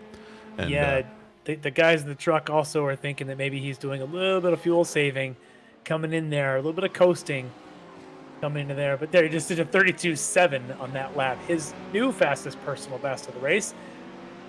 So he's choosing when to turn it on. He's almost doing a fast lap and then a slow lap, fast lap, slow lap here with about 20 minutes or 18 minutes to go. Watching his fuel usage as he goes around. Andre Saunders. He's just amazing speed tonight. And by the way, it does look like there's 2 number 14s in the field. That one in the Potencial Racing livery. That is Kristen Eisler, actually listed on our screen as number 727. Yep. And the other 14, I believe, belongs to Victor Zaraga, who's currently in the pits. As we got a good look here, still, of Peyton trying to get around Jeff Jacobs. Jeff Jacobs running in the AM class, but putting in some pretty good pace. Would be currently 5th in pro. And you'll notice here that David Payton still hasn't been able to find a way around him. He's been tracking him now for, probably around 10, 12 laps, I think. Yeah, that shows you the pace that Jacobs has tonight. But you had said at the opening of the show that Jeff was about the 3rd quickest GT3 of any of the GT3 drivers. Yeah. By the way, I love the silhouette of the American flag on the other side of the Lamborghini wing there as Jacobs. We just had a good shot there. But no, you had said he was 3rd quickest of all the GT3 drivers in practice leading up to tonight. It shows you the kind of speed that he came in here with. There we go. And again, very tight entry going in the one for Jacobs versus Peyton going very wide. Although I think Peyton really didn't have any choice there. Yeah. As Jacobs has been a little bit on the defensive side here for the last couple of laps. No difference, Larry. Apparently.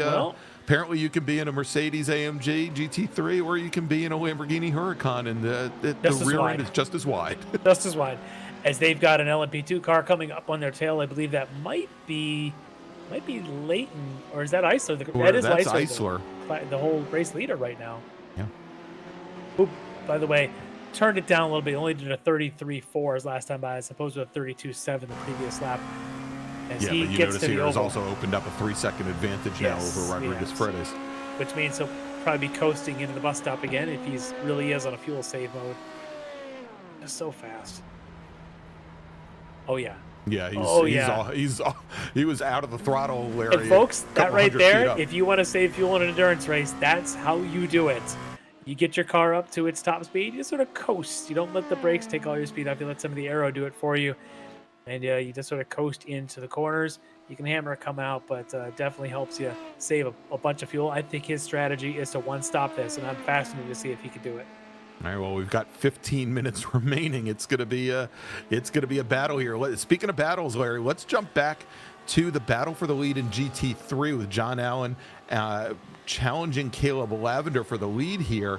And Allen's made up about a second of that 3-second advantage that Lavender had coming out of the round of pit stops. But, this is where John Allen was just before the pit stops. It looks like he had actually, even made up more and gotten it closer and has backed off a little bit as perhaps traffic and ebbs and flows in the race go. But I think the pace is there. It really comes down to, as I mentioned a couple times already, it's how much tire does John Allen have left? Can he hit that infield section really well and try to make up some of the time? But, really the secret around here is the exit of the bus stop. That's how you make up time around this track. Yeah, and I guess that, maybe the other unanswered question is, given the advantage that he has had for the majority of the race, how hard is Caleb Lavender pushing right now? And is he just simply managing the gap? I do wonder that as well, as every time perhaps he sees him get to win the draft zone, Lavender is able to push a little bit and open it a little bit.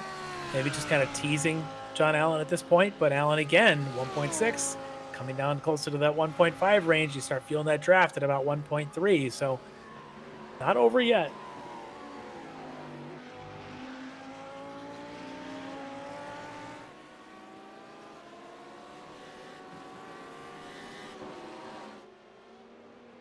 There's a shot of our leader, Kristen Eisler, again, making his way off the banking down to the infield section one more time for his start of his 40th lap, actually. So he's completed 39 laps already in this race.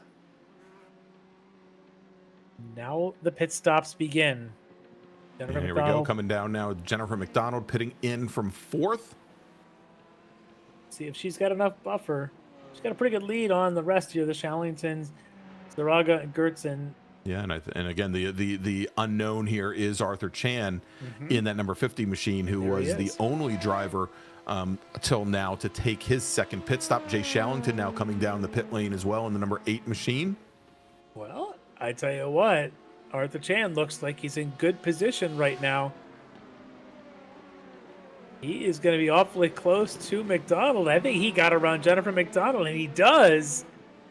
This may have really worked well for him. That middle stint, that short fuel stop, may have put him as the, I'll say, the best of the rest behind the Punta Cielo Racing trio out in front. But Arthur Chan, what a recovery from those first couple laps where he was down, I want to say even last in the LMP2s, has clawed his way back to fourth through some smart fuel strategy to be able to get some good free and clear track. And now he's got himself just ahead of his friend and rival, Jennifer McDonald. But importantly, they're ahead of the Shallington Zaraga battle that he was in before they all started. So now the question becomes, can Christian Eisler... Does he have 12 minutes of fuel on board? That's right. It'll be close. But he's showing he knows how to do it. Yeah, and Frank, well, and Larry, I was just going to say, and frankly, it may not matter. He could botch the pit stop and probably still have enough to come out in the lead. But for the 3-second lead that Ignacio Rodriguez Fredes had given Christian Eisler, he's now half that. Yeah. And it's actually took out more than half of it. Only a little bit over a second now between those two drivers as they're trying to make their way through now. Both trying to make their way through Tony Kernan and John Allen. Yeah, and Allen lost another half a second to Lavender in all of this, but really watching Eisler sort of playing the games. But if he's trying to fuel save, he may be doing it either knowing or assuming his teammates are not fuel saving. Because if all of them are trying and one of them makes it, that'll be the one that wins the race. But for Eisler, I think that's what he's gambling on, is that he's the only one trying the strategy because he may be the only one fast enough to pull that off. Not that the guys currently second and third are fast, because they're flying tonight, each just turning in 33s at this stage of the race. But Christian just seems like he's on another level. Larry, and as they were coming into as Eisler was coming into the bus stop back behind our GT3 leader, Caleb Lavender, I'm pretty convinced that, it was pretty clear that he was out of the throttle very early, that I think Lavender was carrying more speed into the bus stop than Eisler was there. And Eisler was also very late to get onto the throttle here, as we now have Leighton, the third of the Punta Cielo Racing drivers, now come down onto the pit lane.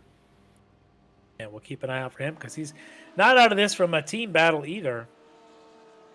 If Eisler is able to go the distance here, he'll clearly have the best chance to win. But Fredes on his heels now.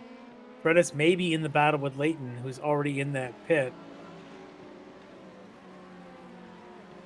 So we'll keep an eye on this. And again, this right now is 0.6 of a second. Fredes has a chance to do a little drafting behind Eisler. The closest I think he's been all night. Yeah, I don't think he's been nearly this close, Larry, and certainly not coming on to the straightaways or the back straight. No, I mean, we had seen about 5-6 laps ago where Eisler could essentially just leave him for dead through the infield. Yeah. But I think here Eisler has and I think we're onto something here. I think Eisler may be trying to one-stop this, but Eisler has been getting out of the throttle so early. Going into the bus stop and also going down into turn one, it's allowed Rodriguez Fredes to get back into this here. Now heading down into the pit lane. Well, there goes Fredes. Some of the drama as Rodriguez Fredes heads down for his second and final pit stop of the evening, pitting from second place here in LMP2. So that's going to leave Christian Eisler out on track in the lead. Now, remember also, Larry, regardless, when Eisler pitted in for his first stop, he was able to pit in and get back out on track without giving up the overall lead. And I think he did that about 1 lap later than his teammates. Yeah. So 1 lap later before, could be 2 laps later now if all fuel remains the same. So he might go 2 more laps if he hadn't done any fuel saving. That's only going to buy him about 3 minutes. It gets him to about 1:11. He had to save 4 minutes worth of fuel if you think about it that way. That's the rough math on it. Was he able to do that? Now that he doesn't have a teammate pushing him, perhaps he can. He did just get pushed into a 133 lap with his teammate was behind him. And now don't be surprised if we start seeing 136s pop up from Christian. All right, as we track now our leader in GT3, Caleb Lavender, the 333 D2D E-Racing entry, and looking to see, there's John Allen, just kind of poked and saw the headlights there in the background. And you'll see there, again, not able to really close the gap down, Larry. He's still sitting right at about the 1.9 seconds, 2 seconds, depending where they are on track here. And he's trying. I mean, he just did a 43.0 at his last time by. Lavender a 43.6, so he was able to get some of that. But I just wonder if Lavender is kind of doing the same thing, just keeping that gap just far enough. Yeah. And Allen just can't quite consistently run those low 43s. No, and Allen lost another 10th just in the bus stop. Yeah. Yeah, he's down to that 7 minutes to go. About 4 or 5 laps or whatever this is going to be.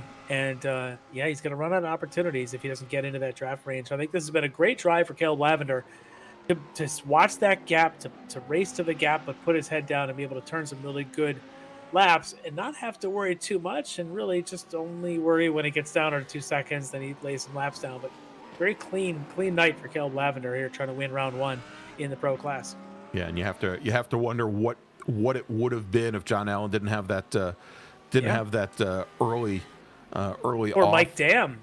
Yeah, another one had the early off. He started this race in their 6th or something, but clearly one of our strong competitors in this field, easily could have been at this point. Lavender, I mean, in motorsports, you got to have skills and a little bit of luck. He seems to have both of them working in his favor tonight. A lot of skill to do what he's doing, and a little bit of luck so that nobody was there pushing him too closely.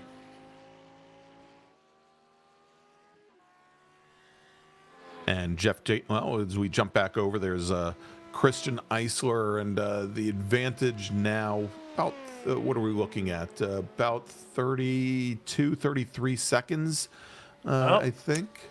And here he comes. He's in, so I guess he decided he couldn't quite save the fuel.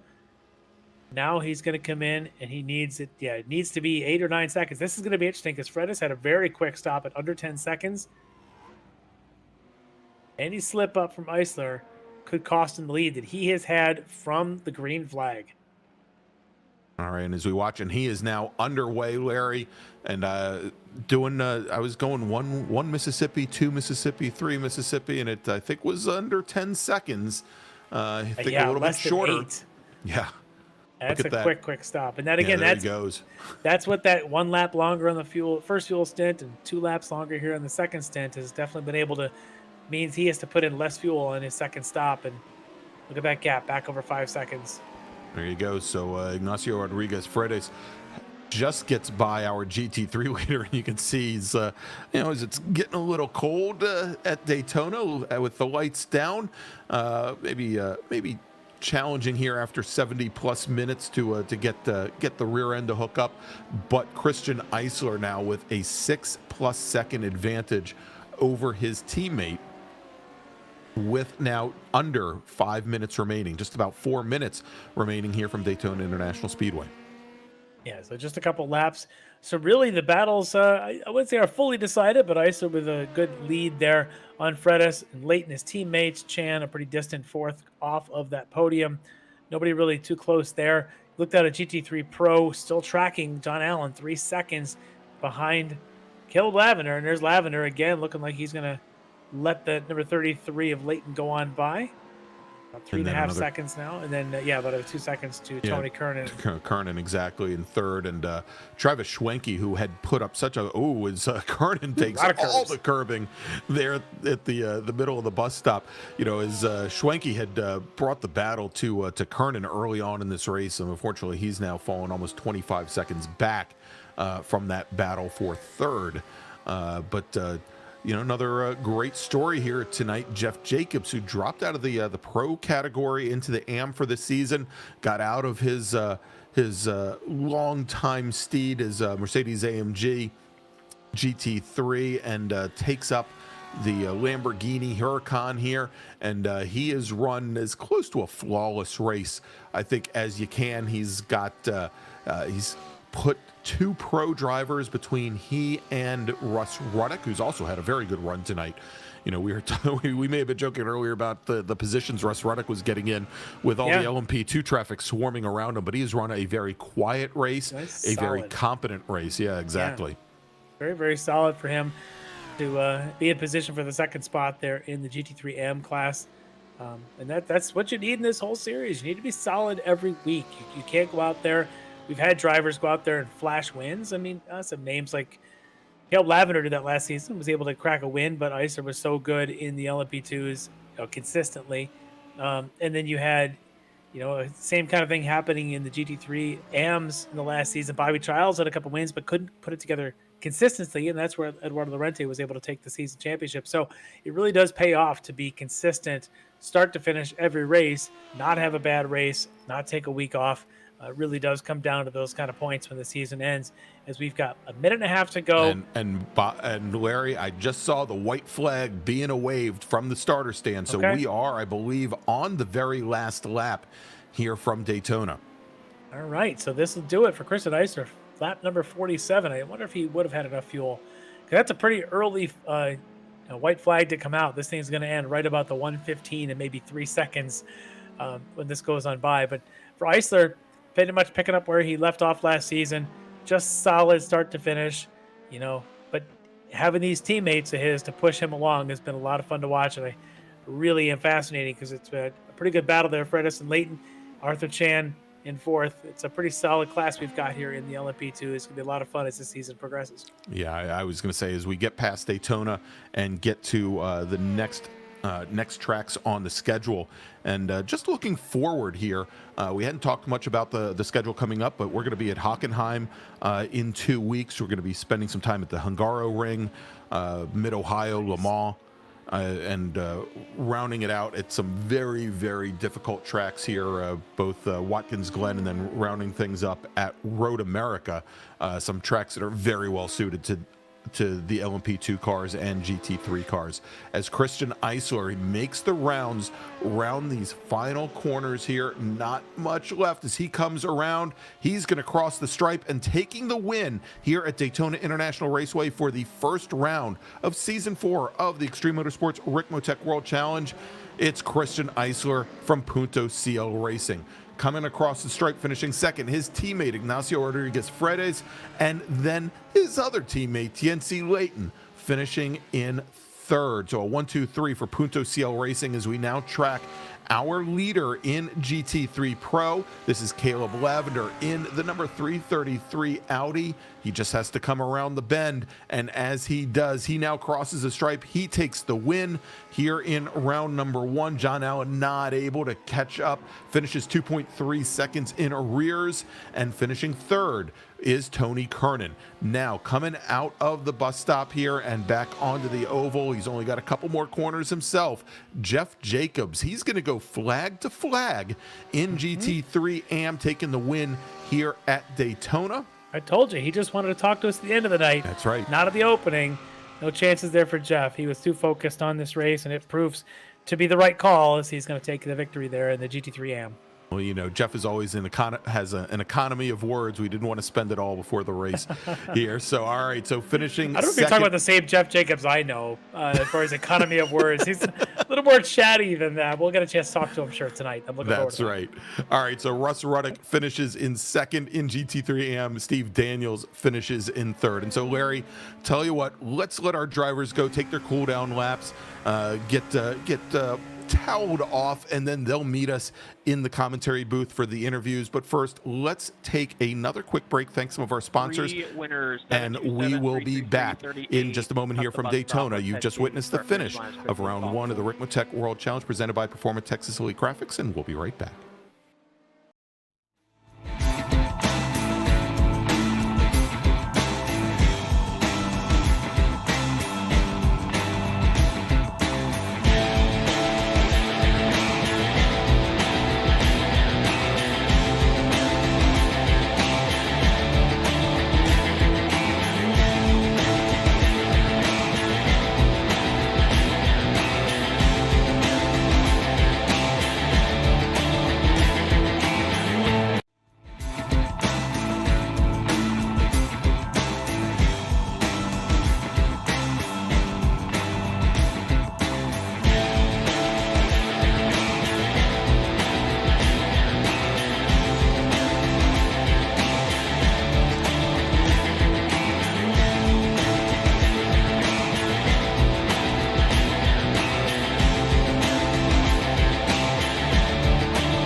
Ricmotech high-performance sim racing equipment.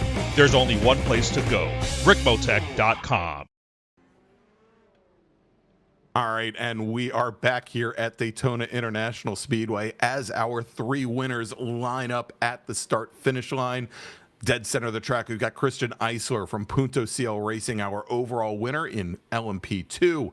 Then to the inside, we've got Caleb Lavender in the 333 D2D E-Racing Audi. And to the outside, we have the number 38 StreetSurvival.org Lamborghini of Jeff Jacobs. Congratulations to them all. You have there our race results.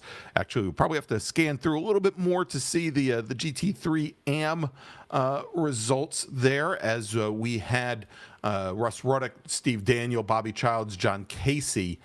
You're running out the top 5 in GT3 AM. There you go. There's the quick scroll. Thank you very much, Dennis and John. Appreciate that. As we have the rest of the field there, but you could see how close everything was. Most of the LMP2 field were all on the lead lap. You take a look at GT3 Pro, almost all the pro drivers that were running at the end were all on the lead lap, and the AM category drivers all very close as well. Very good racing there. So tell you what, let's go, and we're going to start off with our GT3 Pro category, and we're going to bring in John Allen, driver of the number 101 machine. He finished second tonight in GT3 Pro. John Allen here with us, and John, a strong second place finish tonight, but probably not the step on the podium you were looking for. Walk me through a little bit of the race and maybe talk a little bit about that pit stop.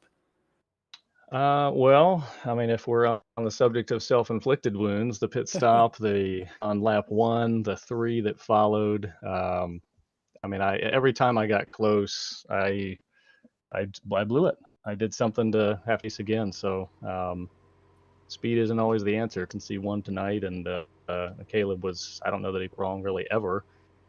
And though there were a couple that was quicker than him, I wasn't exiting the infield out onto the banking. He had me, and my car pushed really bad, and needed that if I was going to close a little more. I think if I had found him another tenth or two the first time I reeled him in, I wouldn't have had to push so hard. I would have been coming from the draft and maybe tried to snipe him later, and got close enough to get that comfortable.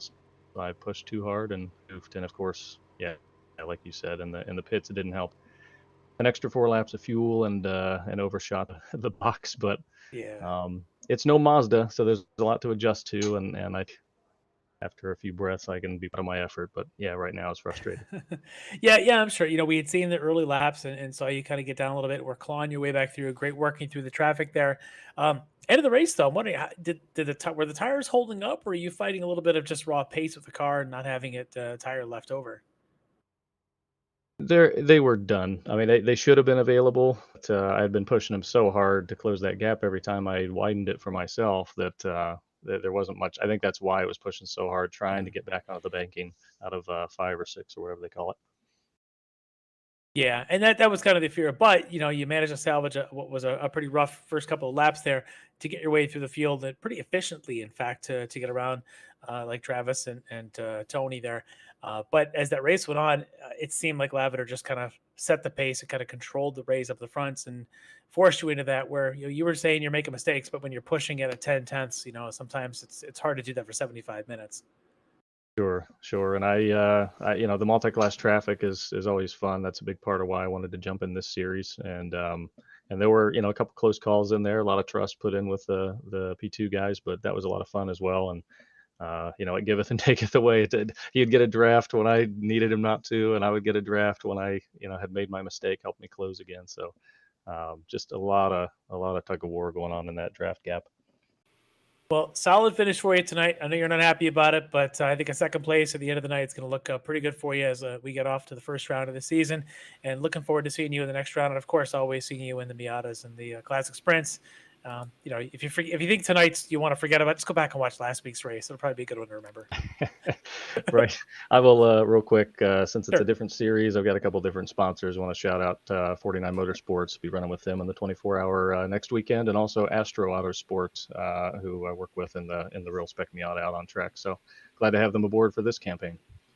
Very cool. All right. Well, congratulations on the podium finish, John, and thanks for coming on by, and we'll talk to you next time out.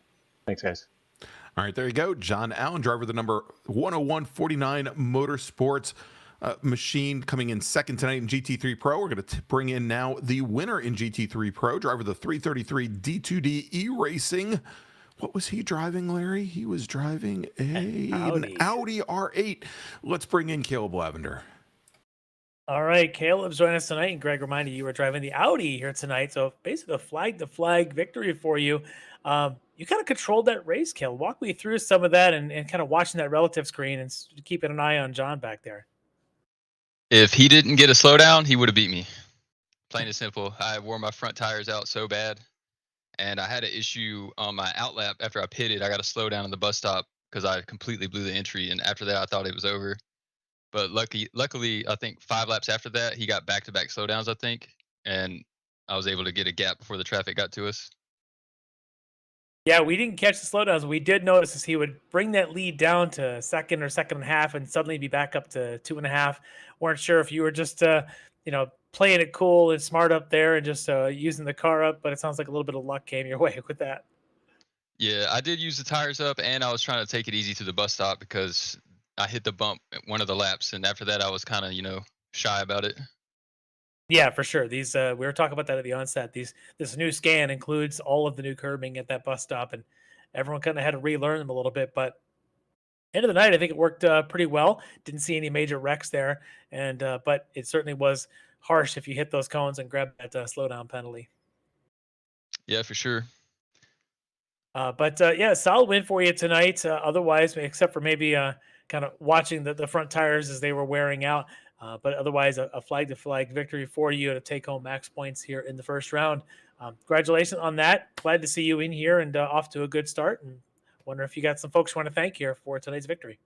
Yeah, I'd like to thank my team, D2D E-Racing, our sponsor, Skull Sim Gear. Make sure you go to skullsimgear.com and get yourself a custom button box.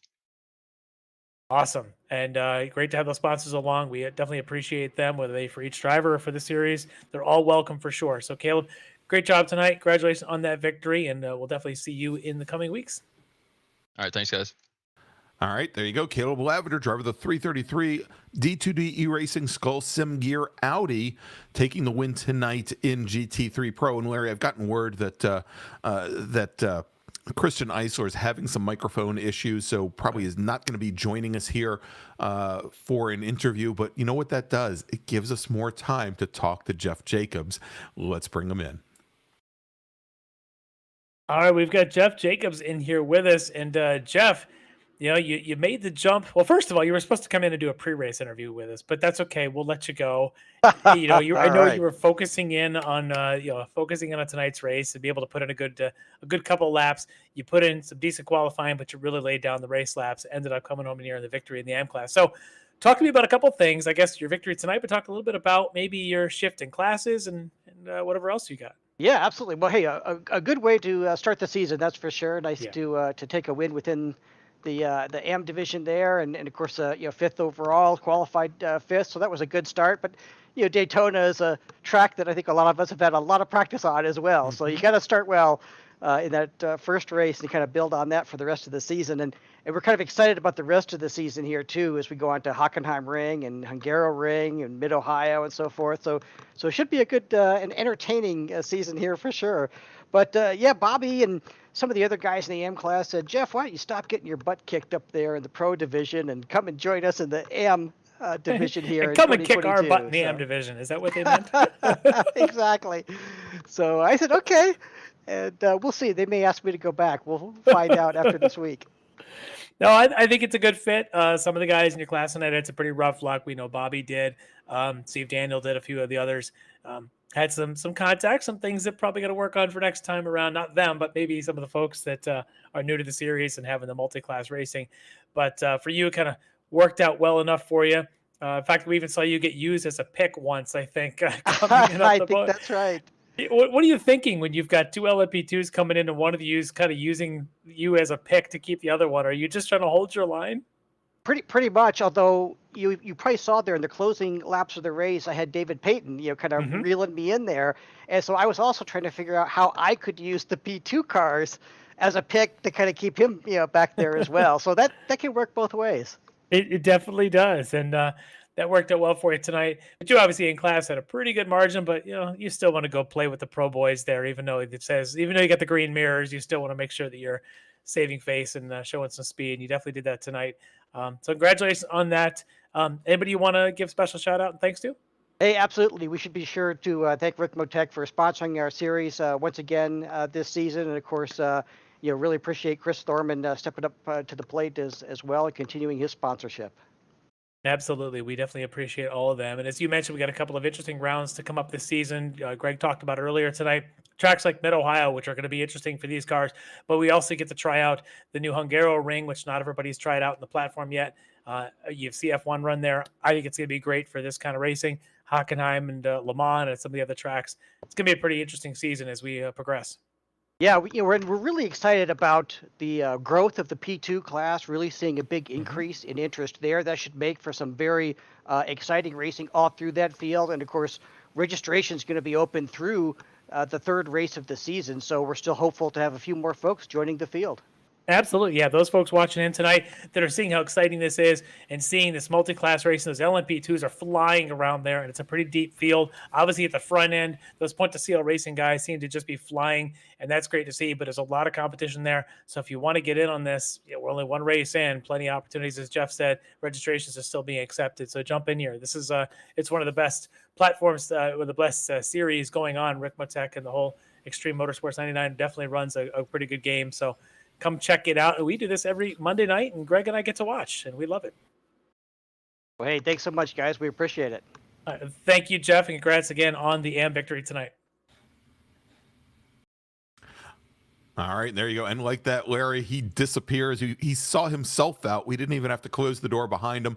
That was Jeff Jacobs, driver of the number 38 StreetSurvival.org Lamborghini, our winner tonight in GT3 AM. And I didn't want to give away and have Jeff give away all of our thunder because we've got this neat graphic that we're going to throw up on screen here in just a second, and that is with our upcoming schedule here for the Ricmotech World Series. As you mentioned, Daytona, of course, was tonight. We're going to be at the Hockenheim Ring in 2 weeks. We're going to be heading to the Hungaro Ring. We've got Mid-Ohio, Le Mans, Watkins Glen, and then we finish it off at the National Park of Speed, Road America, and a bunch of tracks that are very, very well suited to the LMP2 cars. I think Mid-Ohio is going to be it's going to be interesting. Yeah, it might be the the oddball here. I tell you what, that's John Allen's home track. I'm just going to give you a little preview of there. So he definitely loves that place, whether it's a Miata or perhaps a GT3. That could be an interesting round for him. But hey, they're all going to be fun to watch. I just can't wait. We got a couple weeks till Hockenheim. I think we've got another series coming up. We do, then. but Larry, again, real quick, and we'll bring it up in a second here. But as Jeff mentioned, registration for the World Series is still open through the round 3 at the Hungaro Ring. So you've got until about the 20th of February if you want to sign up. You got the website right there on the screen, extrememotorsports99.com/world-challenge. And so, Larry, why don't we take a look at what we've got coming up on the schedule? Because next week we are going to be heading down under. We're going to be heading to Bathurst as the Classic Sprint Series. Those are our Mazda MX-5s. They're going to be heading to Mount Panorama for 2 30-minute sprints, and I'll bet you those are going to be some of the most hair-raising, most stress-filled 30-minute sprints that you could imagine there on Mount Panorama I love at that Bathurst. track. It is so much fun. I can't wait to see that one. It's going to absolutely be wild. That is next Monday night, 8 p.m. Eastern Time. You don't want to miss it. And then again, in 2 weeks, we're going to be heading to the Hockenheim Ring for another 75-minute battle royale with the Ricmotech World Challenge. That is January 31st. And then, of course, our fixed setup Lamborghini series, the Lamborghini Trophy Series, picks up again in May. Got some time. Get yourselves ready. But that's it. Go to extrememotorsports99.com and you could sign up for the Lamborghini Trophy Series. It was very, very exciting for season 1, and every single week or every single round, 2 30-minute sprint races with an inverted grid for the second race. So very, very exciting there. there. All right, so if you haven't done so already, please go ahead and give us a thumbs up on YouTube. And also go ahead, click on that subscribe button and click on the notification bell so you can find out about every single one of the great virtual motorsports events that Apex Racing TV puts on. And of course, you can find us on Twitter, Instagram, and also the Facebooks. Just search one word, Apex Racing TV. So for Larry McLeod, for Dennis Branch, for Jonathan Grabowski, I'm Greg Ginsburg. We're going to see you next Monday night for the Classic Sprint Series at 8 p.m. Have a great week, everybody. Ricmotech, high-performance sim racing equipment. There's only one place to go, ricmotech.com.